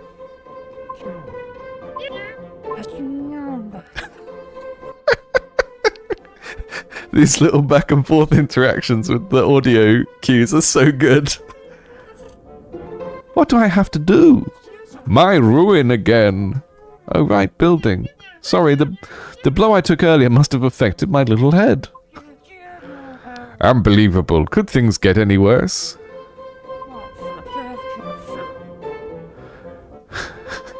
Come on, I'll remind you how to build. First of all, pick that blueprint up and build something. Lawyer in the chat said that's why we need universal basic income, so we can finally be free to do what we like. Yes. Yes. That is true. I'm going to cut this stream down and make a video that's like, let's play a cozy cat game and talk about capitalism. So sorry, you're all going to be in an edit with that theming, and we're going to get raided like hell by people that think they're millionaires in waiting.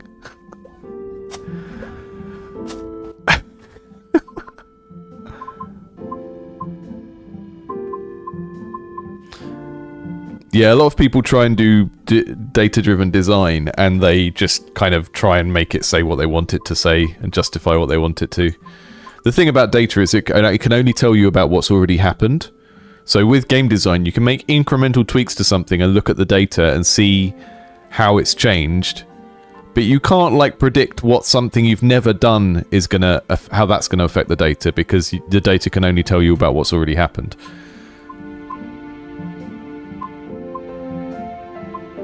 It's like saying, oh, I'm trying to do a version of fortune telling that tells you what the weather is going to be tomorrow. And your version of fortune telling is just never... It doesn't have a way of telling you that it's going to snow. Because it's never snowed before. But it could snow.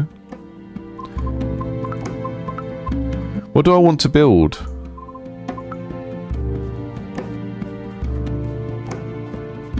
Okay, we're going to do some kitty building now.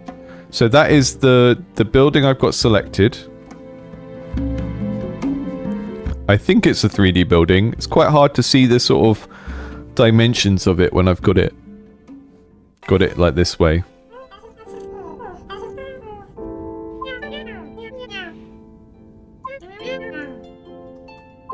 I can destroy it. Okay, I can highlight it and destroy it with that tool. The building tools in this feel quite intuitive. My future is saved. Get going then. Start building the city. I had a little accident and crashed my boat. All the blueprints went flying. Oh no, how unlucky. But without blueprints, there are no buildings. And without buildings, there are no neighbors. And if there are no neighbors, I won't be the best mayor ever. Please find those blueprints, Kitty. I need you. I have to be the best mayor. Once you have some blueprints, build a nice neighborhood. It has to be big and pretty, so take your time and give it your best effort. Rushing is the enemy of things done well. Details are important. I have a hunch about this. I think there's going to be like no currency, and we have to collect the buildings from the environment by doing the exploration platformer part of the game, and then we place the buildings in our city builder.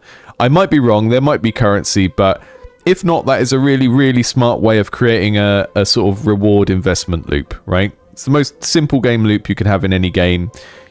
You collect some sort of reward from fighting, exploring, doing whatever, and then you invest it in something that makes you feel invested so that you want to come back to the game more. So normally it would be like you collect money, you turn money into buildings. I think there's something else going on here. I think we're going to jump around and collect things that way and then turn that into buildings, which is a very, very good mix of genres that makes very good use of this kind of weird 2.5D cutesy jump around thing that we've got going on here.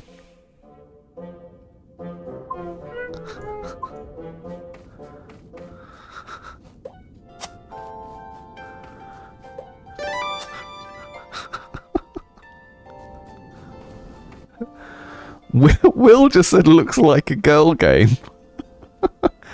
I don't swear on this stream very often, Will, but what the F do you mean by that? What in the frickin' kitty cat heavens do you mean by it looks like a girl game? It's just a cat. It's a cat in a low poly world.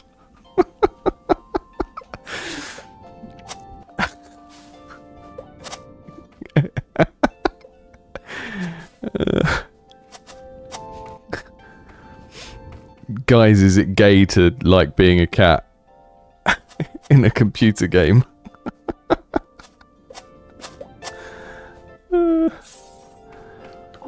Okay. Are there any more blueprints that I can actually reach? There's one over there. Are they called blueprints, or are they... I mean, I feel like if you're going to call them blueprints, they need to be blue.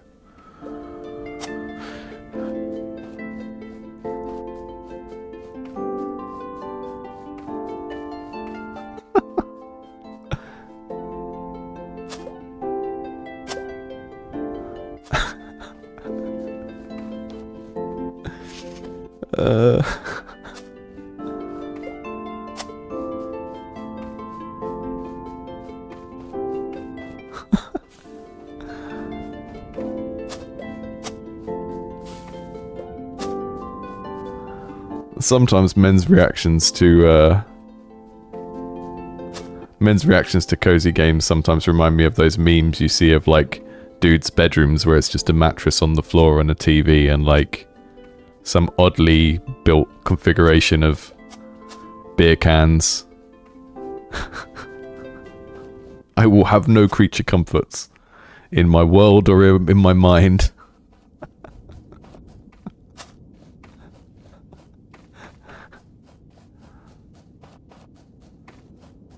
I mean, we don't really know if it's sandbox or not yet. It feels pretty much like we've got this very open space to go and find the blueprints in, and then we are gonna be placing them wherever we want, really. I think the thing that makes a city builder for me work or not as a kind of strategic thing is, does the placement of the buildings actually do anything, right? Do I have to think about like how far apart they are or anything like that? And I think if a game doesn't have that, it can feel a bit thin. So let's see. I'm going to build a little neighborhood up here, because this is where I'd want to live, up here, overlooking this little valley. One on the cliff. Maybe that house is going to struggle because of coastal erosion caused by people using ChatGPT for unnecessary tasks. But we can have a nice sort of 10 years while it lasts, this neighborhood on the cliff.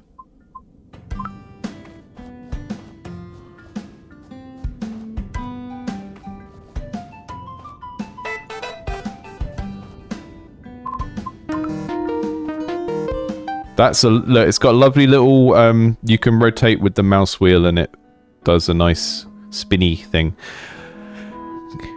I don't know who this shadow cat is. They're very mysterious. Kitty, I hope you found Mayor Muna. This is Metal Gear Solid, isn't it? Snake! Yes, Mr. Neko, and I'm building my first neighborhood right now. I knew there was some talent inside that head of yours. He's smiling. It's got his sparkly business teeth. Yeah, everything feels lovely to interact with in this. It's really, really nice. I'm sorry about making you mad sometimes. Well, maybe I overreacted a bit. Sorry about yelling at you, Kity. Don't apologize, Mr. Neko. You're the best boss in the whole world. Yeah, now it's a manly game because you're building stuff. Yeah, this guy gets it.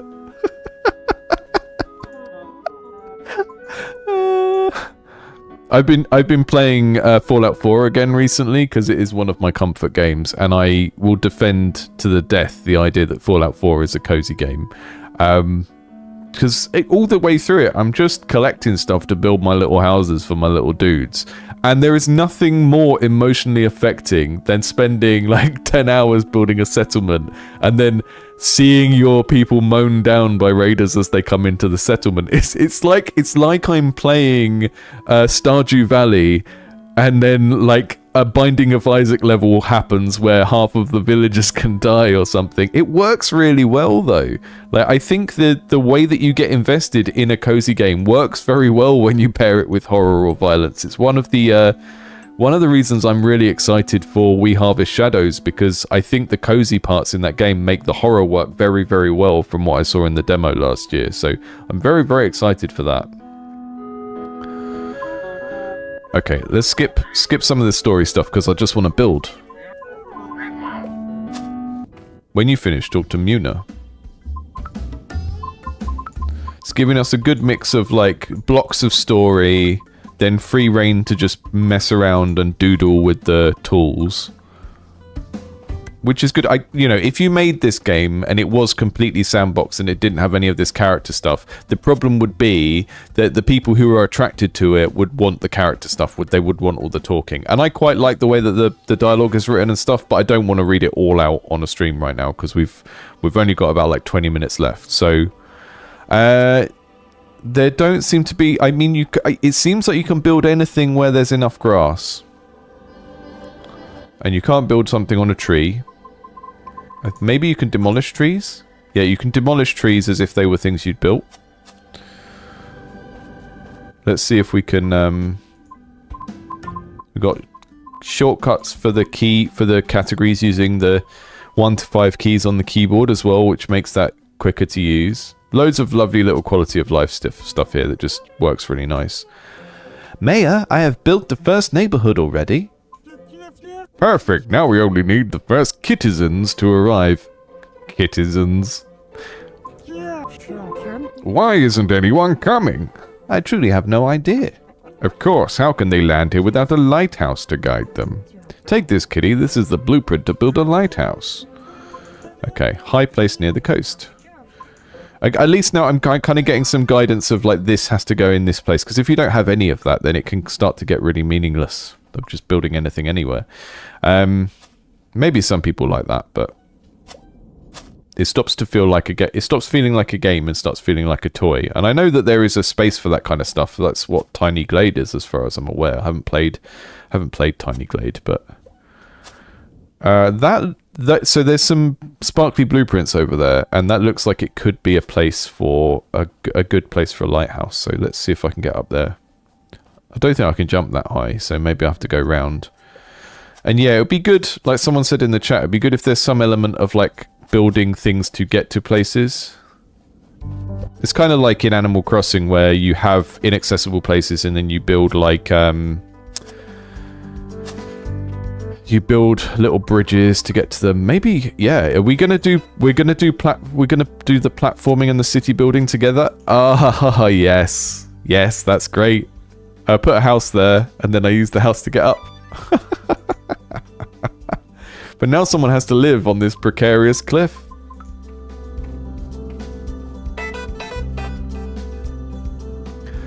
This is how you do genre mashup well.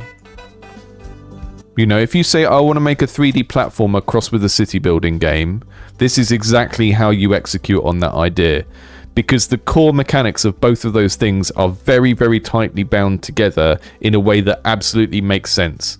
I had to work it out for myself a little bit, that I could build things and climb on them, but that was such a fantastic aha moment.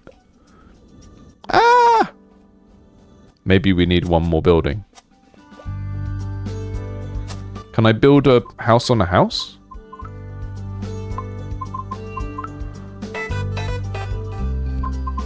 Will it let me put one on top of the other? No, okay. So maybe if I put the lighthouse here, I guess I can always rebuild it later if it's not where I want it to be. It's pretty forgiving for like letting you rebuild stuff.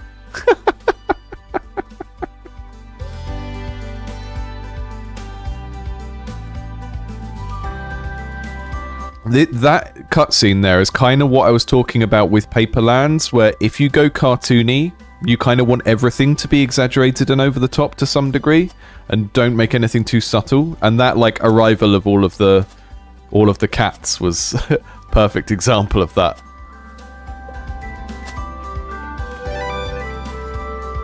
Swing set. Look, boat. Little boat.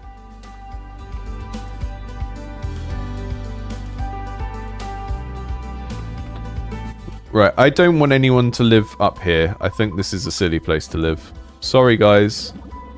They're sad! They're sad! Don't be sad! I don't want you to be sad. Right, I think we can have some nice beach houses down here.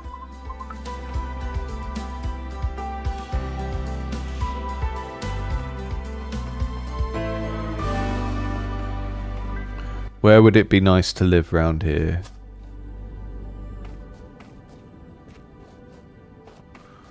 I don't want anywhere to be like someone can't get out of their front door without falling down a cliff. That just feels bad.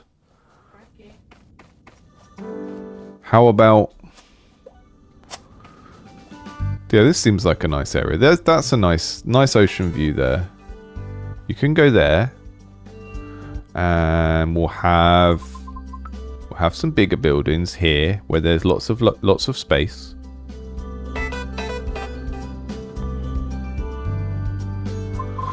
I'm sorry I made the cat sad. I didn't mean to. I just didn't want them to live on that cliff. It looked bad. It was aesthetically displeasing. And also in violation of many health and safety regulations. I can build a swing up here so they can sort of swing themselves into the sea. Hi, Brainoid. I had a couple of games on the list that I wasn't able to access. For one was because it was a multiplayer 5-player game, and the other one was because I didn't have the key, so I switched the stream around a bit today. Oh, there's a new thing over there. How do I get over there? How do I reach that? So the combination of building stuff. This is really nice. So I think generally any kind of city builder game, if it has any kind of strategic element, then they sort of struggle because, like, I've been playing like these since the very first SimCity on like the Amiga 500 or something like that, and you always have this clash of like, I want to build something beautiful, and then you also have to obey the functionality rules of the game in order to build a successful city, and that's kind of like this fundamental tension in city builders. And what this is doing that's really nice is it allows you to just focus on putting things where you like, so it's pretty, but then occasionally you've got moments where you might need to use the building mechanics to do other stuff to like reach somewhere or whatever. So I wonder if I can build a thing and then jump off it to get across there, if that's going to be enough to get me. I mean, is there a way you can launch yourself out of a swing as well? Because that would be a very, very good use of the swing buildings. Can I go on the swing? So yeah, if you really wanted to use that intersection of platformer and city builder that this is doing, like when I solved that by climbing up there using buildings, like if we could use the swing to sort of swing on and then launch, that would be such a good mechanic here, because I could put the swing down here and launch across the water, right? If it was just enough to do a slightly longer jump than usual, that would be great. I can't see... not quite far enough.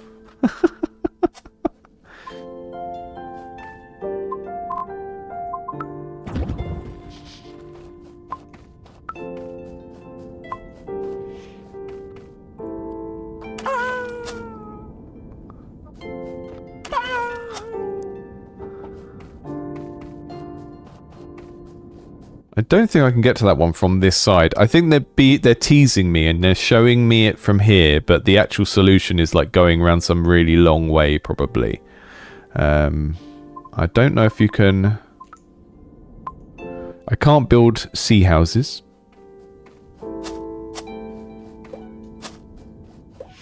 I'm sort of slightly losing track of my moment to moment what's my next goal, but part of that is because I skipped so much dialogue. Oh yeah, I built the lighthouse, that's the thing.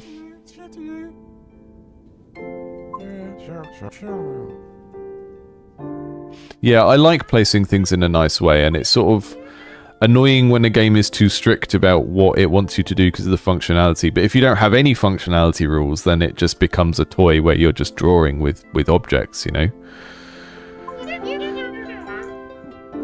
When I was at the couple of years ago, I was at Roblox Studio, and we made this Blackpink game for Blackpink on Roblox, and you could make these party rooms where it was just like a decorate your house thing, but it was specifically stylized around having a party. You had like bits of furniture and stuff, and I would always go to the like beach cabin that was from I think the song's called Bumbaya. It's like I think it's supposed to be a beach in Thailand or something like that. And I would just put all of the furniture over the walls and doors until no one could get out. And it was just really scary and oppressive. Not actually, bearing in mind as a player, not as the developer. That was just like a thing you could do with the customization system in the game. Hey, T-Belly. I don't really know what else is needed. I know. Why don't you go ask the neighbors? I'm sure there will be some who need your help. Until my neighbors are happy, I won't be good mayor. I have to strive to be the best mayor in the world. So, Kitty, you have to work hard for me. There's a new person in the chat. Quick, everyone pretend this is my normal voice. Everyone pretend that this is just how I sound all the time. I saw that weird scientist going that way where the helix thing is. I've changed voices. This guy was Matt Berry earlier and he's turned into Patrick Stewart. How odd. Looks like there's smoke there. He better not be doing anything crazy. I've seen everything. I've seen it all. Fine, Mayor. I'll help the neighbors and build the best city in the world. Alright, Kitty. Come and see me anytime if you don't know what to do. I do have a Discord community, but it's only for cool people who give me money. Because unfortunately, that's how the internet works nowadays. The only way I could make enough money just from viewership on YouTube was if I was making content that was raving about EDI or something terrible like that, or complaining about how cozy games are destroying the world or something like that. I don't know. Some sort of reactionary nonsense. So instead I have to make nice content that is occasionally helpful to people and then ask people for money. So that's why I have to run a private Discord. Otherwise, I don't really have anything else to offer people apart from what I'm already doing. Oh. But as I said at the start of the stream, we do get games that come in for playtesting. We do get games that come in for playtesting that need multiplayer playtesting, and I haven't really been able to do that so far because it's difficult to organise, and I think that might be one of the things we start doing in the Discord. If I'm sure there's like 300 members in there now. I'm sure that there are people that want to be involved in that, so we'll start working out the logistics of that over the next couple of months, I reckon. But yeah, there are some people in the Discord that are just devs that I've invited because I liked their games.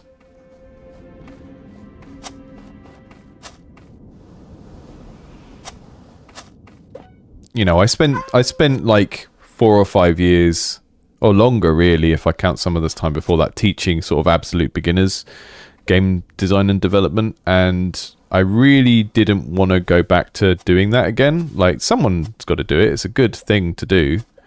But like, how many times can you answer the same questions of like, what game engine should I use? What genre should I start in? And stuff like that.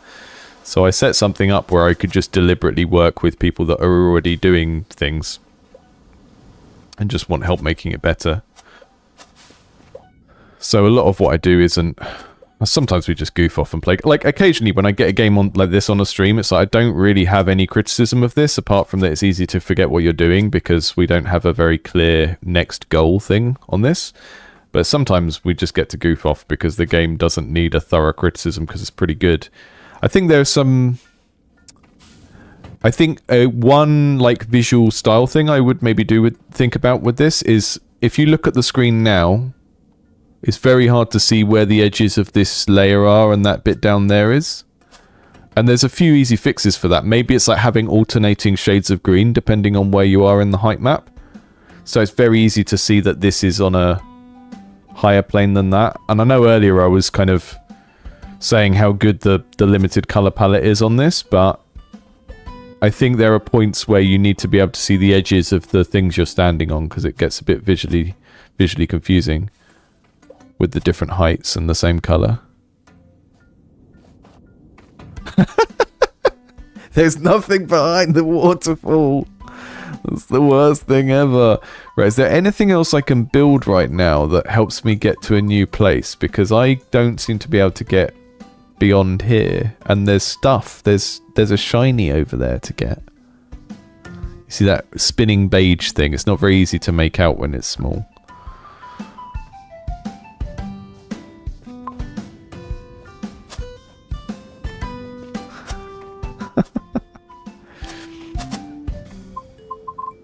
Hey, I've got a... And this man critiqued capitalism half an hour ago. We've got to make money somehow. Just like having a job or being self-employed isn't inherently capitalist. I mean, I guess it is. It's operating to keep yourself alive within a capitalist system. It's very much like, ha. But don't you have an iPhone, don't you? That kind of logic. But do you not seek money in order to not die? I had someone call me corporate once for having a paid Discord. I thought, what? That's like, do people know what words mean anymore? Like, how can one individual owning a business of one person be corporate for asking people for money for a service? How does that work? But yeah, people just use words.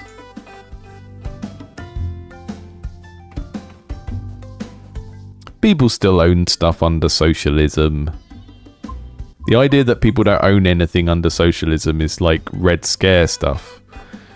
Like if you're from like a previously Soviet place, I can kind of understand that. But like when Americans talk about that, it's just Red Scare rhetoric. You know, people still own stuff.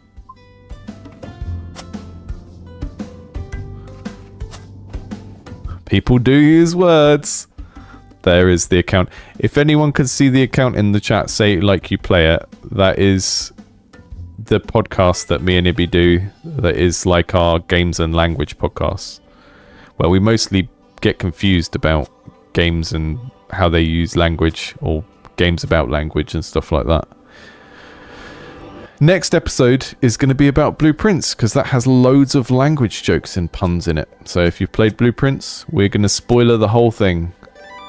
I think we've done about 95%. Oh, no, I said that, and then I looked up online the other day and I found a bit of the Blueprints I'd just never seen before, and I was like, oh my god, there's more. I mean, UK doesn't have a very strong form of socialism. We let people like Bezos get off of not... So we have like VAT tax over here, right? Where every good sold has a 20% tax on it that's supposed to go to the government to help fund things like the welfare state and schools and hospitals. And the biggest corporations like Amazon and stuff like that, they just don't pay it. And because they're so big, because they're such a big deal in terms of like how much money they make, the government just don't really chase them and don't get them to pay it. So you could say we have a form of socialism, but whether it's particularly functional or not is not because the idea behind it is bad. It's because the people operating it are not really abiding by the rules.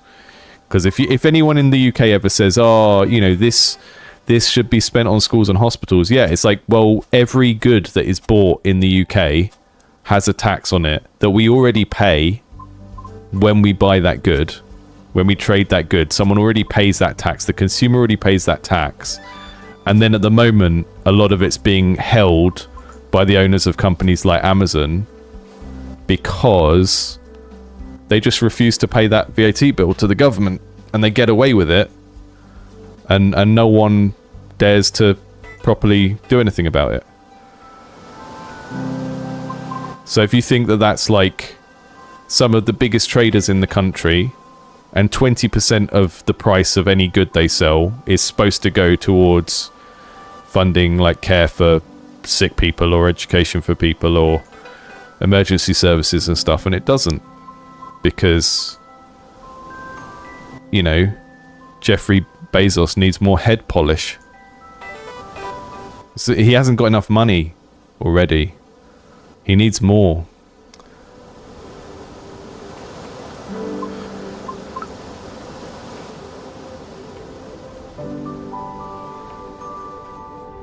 They're opposites ideologically, but the implementation of... Yeah, someone in the chat said so socialism and capitalism are opposites. They are ideologically opposites, but systems in the real world are very rarely just like pure implementations of their ideology. And I know lots of people who are like leftist tankies will say that about communism, and they'll say, well, you know, the reason why like Mao or Stalin or whoever did these terrible things is because they weren't really doing it properly. And I don't agree with that. I think that's like bad. But I would say that the human factor in trying to implement any system, whether it's like social democracy or I mean, capitalism isn't really a political system. It's a belief that leads to certain types of political system, like neoliberalism, which is like the actual economic system that comes out of capitalism. And these things, it's like you never get a pure implementation of the ideology, because there's always people that want to fight it, or people that say they want to implement it but are kind of implementing it in a half, you know, pretending kind of way or whatever.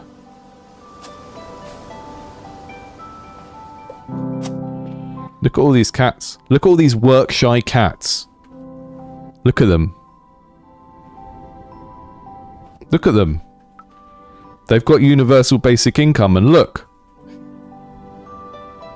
Look what we've done to them. They're walking around completely nude. Disgusting degeneracy. This is the future that liberals want.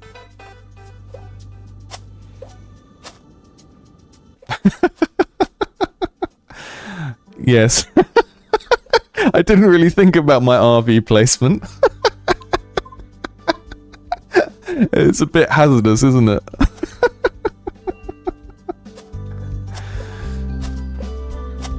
The kind of flow state, I mean, I've been able to talk nonsense about everything we've been discussing and play this with just sort of half thinking about it, and I think that's good. I think that speaks very well to like how easy this game is to play. Like, the UX does not require me to think very hard about it. Excuse me? Talking Cat Mountain. Oh my. Hi. What are you doing around here? Huh? Who's talking? Me. The mountain. How embarrassing. It's been a long time since anyone came to see me. Ooh. Sorry about the mess. I didn't have time to clean up. I'm so embarrassed. Here, I'll give you a present. It came flying a while ago, but promise you'll visit me from time to time. It's hard being a popular mountain if I have no visitors. That is super charming. I think one of the things that this game is doing very well as well, which you should bear in mind, if you have something in your game like story content or something like that, that is something that interrupts the gameplay and is supposed to be exciting when you see it, treat it like a reward for doing a particular thing. That's what this game is doing. Like, I get to that top of that mountain just because I want to climb up there because I can see it and I can probably get up there. I get up there, and then the game is using this funny moment to reward me. It's not just like arbitrary story. It's used as a form of reward for the player for achieving something. Did we get a bridge? Is that what we got? Oh, I think I have to chop the tree down. Hang on. Nice. Oh, are you just pointing out that bridge? Did we get a bridge building? We got a bridge! We got a bridge! Oh, yeah. Did anyone... I mean, this is like an old game, but on the Wii, there was a game called Little King's Story, and it was kind of like Pikmin with the story. And it sort of this kind of reminds me a little bit of that. Just like going around the same place, it's sort of gradually expanding out. There's cute stuff going on, and then you're doing some little environmental puzzles. I love how physical the environmental puzzles in this feel. Was there anything over there? There's like a weird, big, ancient, some like Elden Ring ass bridge over there. Bridge is huge right now. I want bridge. I want bridge. Bridge is hot. Bridge is in. Give me bridge. I need to go right back to the start and get across that bit I tried to jump across. Yeah, it's a bit Wind Wakery, isn't it? It's giving Wind Waker. It's giving Little King story.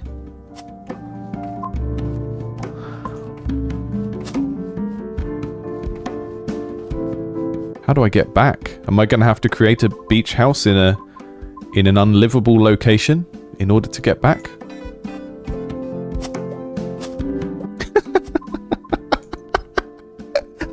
Oh, Timothus. Timothus does not have faith in my civil engineering competence, which I think is fair enough based on what you've seen here. I think this game does sort of lead you down the path of like having to leave these buildings in silly places, but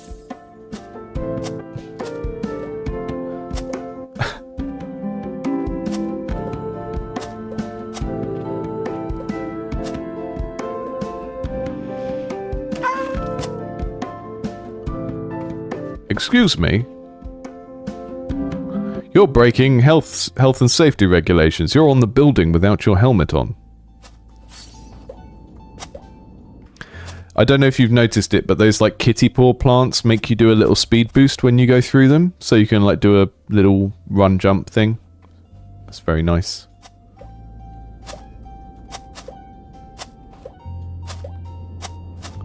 Does more lighthouse bring more boats?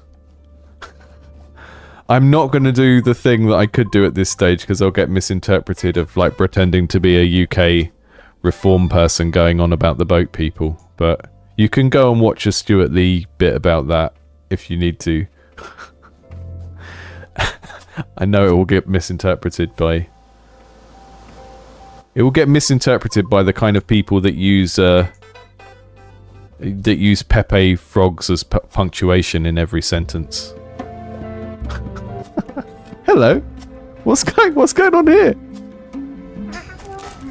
And with the square root of 4,900. No, that won't be enough. Sorry to bother you, but I wanted to... Of course, with 4 more I could, but where would I get the uranium? Excuse me, but do you need anything? If I don't help people, I won't get a new boat. Ah, there's no way to concentrate like this. Who are you? What do you want, mammal biped?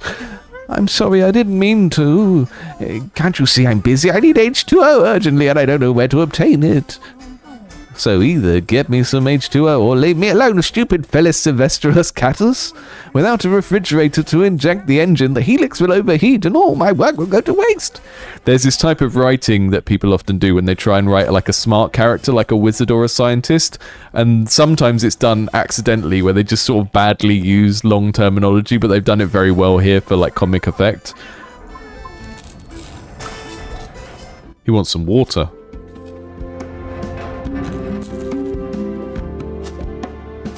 Okay, am I back near my start area now? That's the neighborhood I built. Is this back near the start? Can I build my bridge?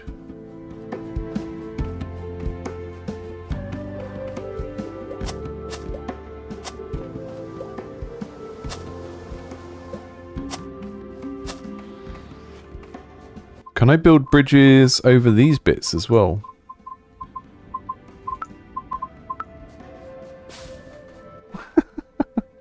Dihydrogen oxide, yeah. That classic element that we all know and love. Whee! Whee! Yeah!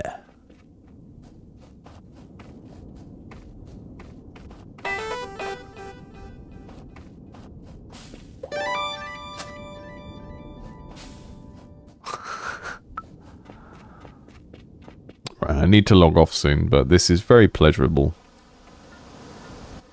One of the things I always say, folks, make something that is just pleasing to interact with. That should be like the bones of whatever you do. It doesn't matter if you're making a heavy strategy game or a, you know, puzzle game or whatever. If you can't make pleasing interactions, work on that before you get to the point where you're trying to make bigger things.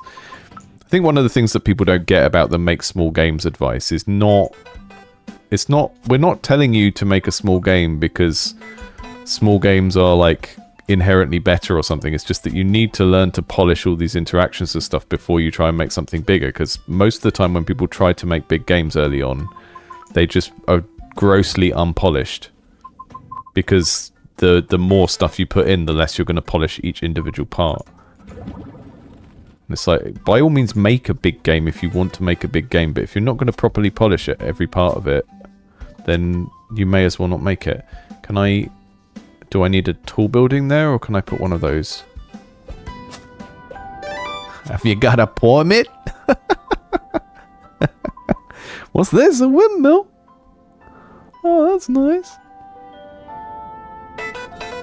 Put one of them there.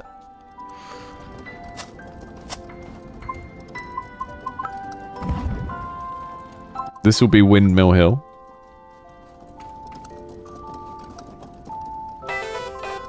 I'm recreating Elden Ring. Someone earlier said this was a girl game, so I'm making Elden Ring now to make it a boy game again. See, this is the Windmill Village, Dominus, which I believe is a sort of sideways Don Quixote reference, I think.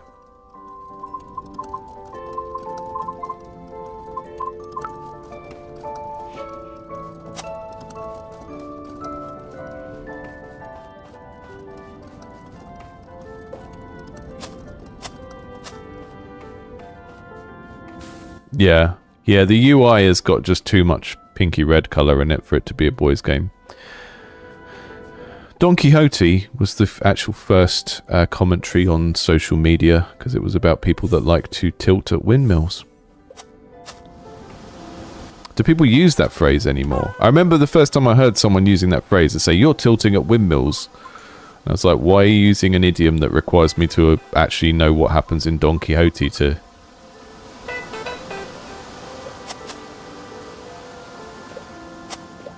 Yeah, you're right. This would work with a totally... You could apply any aesthetic to this game and it would work.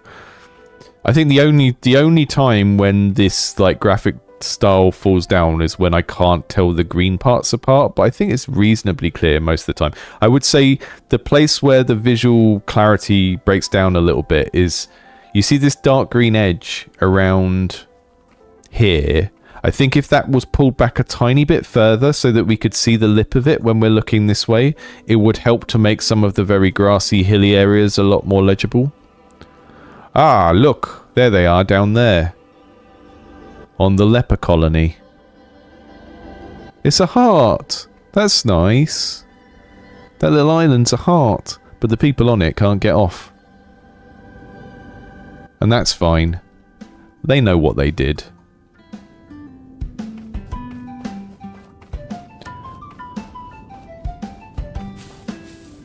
There's musical notes over there. What's going on? It better not be hippies. So I don't think there's any resource management. Once you've got a thing, you can just build it.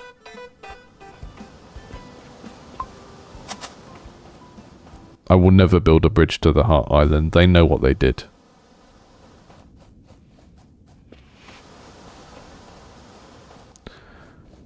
Why is that? That's got sparklies in it.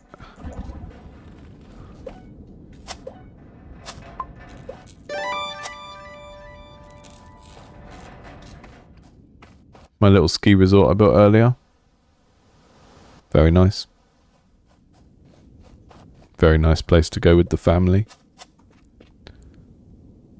What's those? Okay.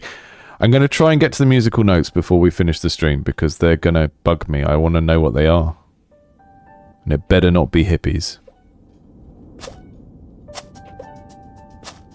Hippies on my island.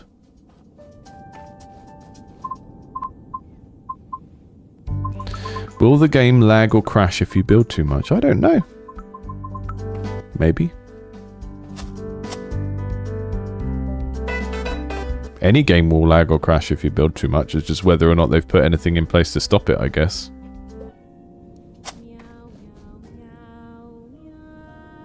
Can you hear that?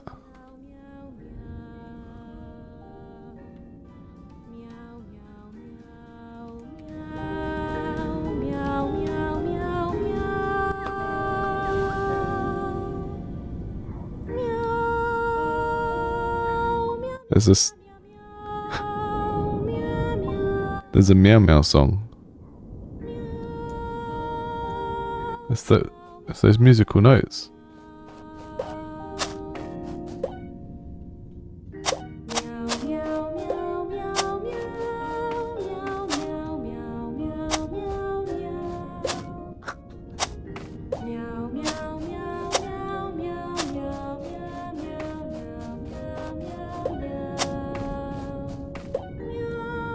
The collection things are the things that unlock the new buildings.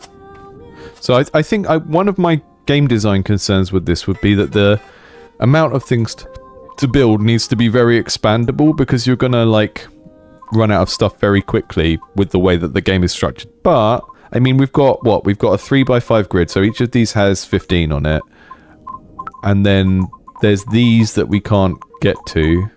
So maybe there's enough stuff, I don't know. The tree has cat ears on.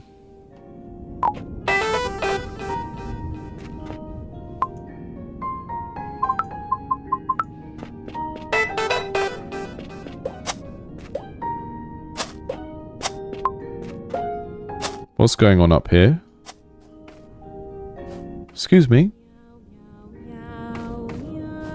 What's all this meow meow stuff?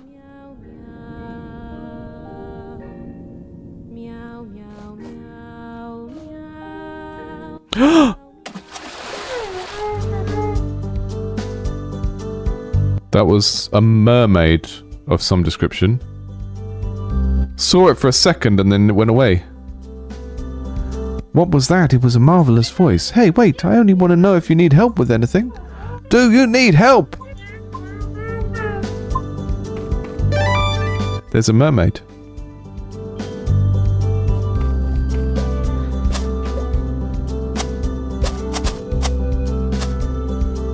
Catfish. Yeah, exactly. We just got catfished. Nice. Right. I'm gonna shut this down in a moment. Folks, I could play this all day. It is out. It is out. It is like $7 or something. And like I said, I don't usually play games that are out, but it was submitted before it was out, and I think it's pretty darn good. Meow Maid. This musical instrument is like a meow sitar playing in the background as well. We got some different trees. We got a different biome over here, maybe.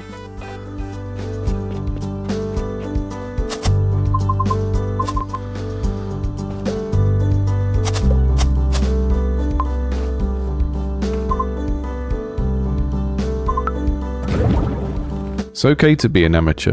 All it means is that you don't do something to a professional level yet. It's totally fine to be an amateur.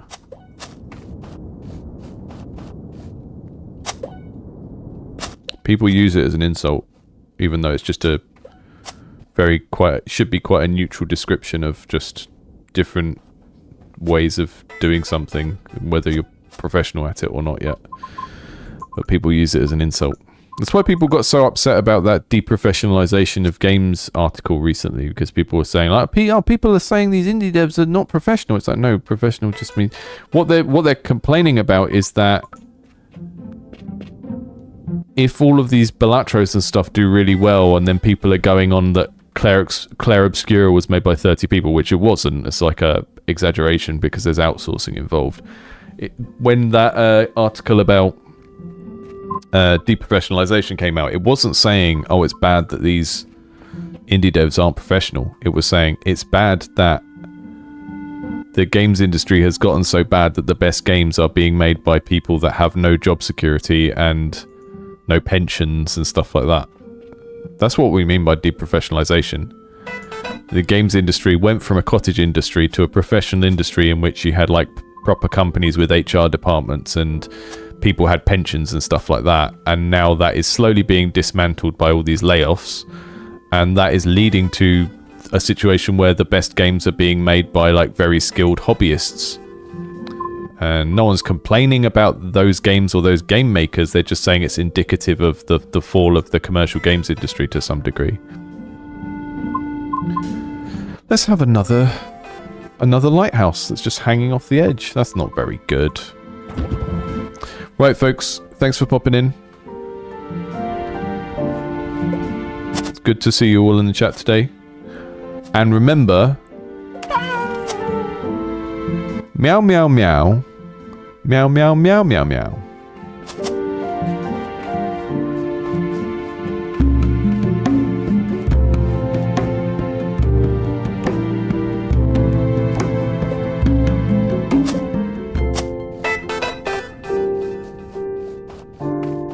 Yeah, I put a tent in a puddle. What of it? That's where a tent goes.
Look at that. Sign of the times, isn't it? It's like a Steinbeck novel.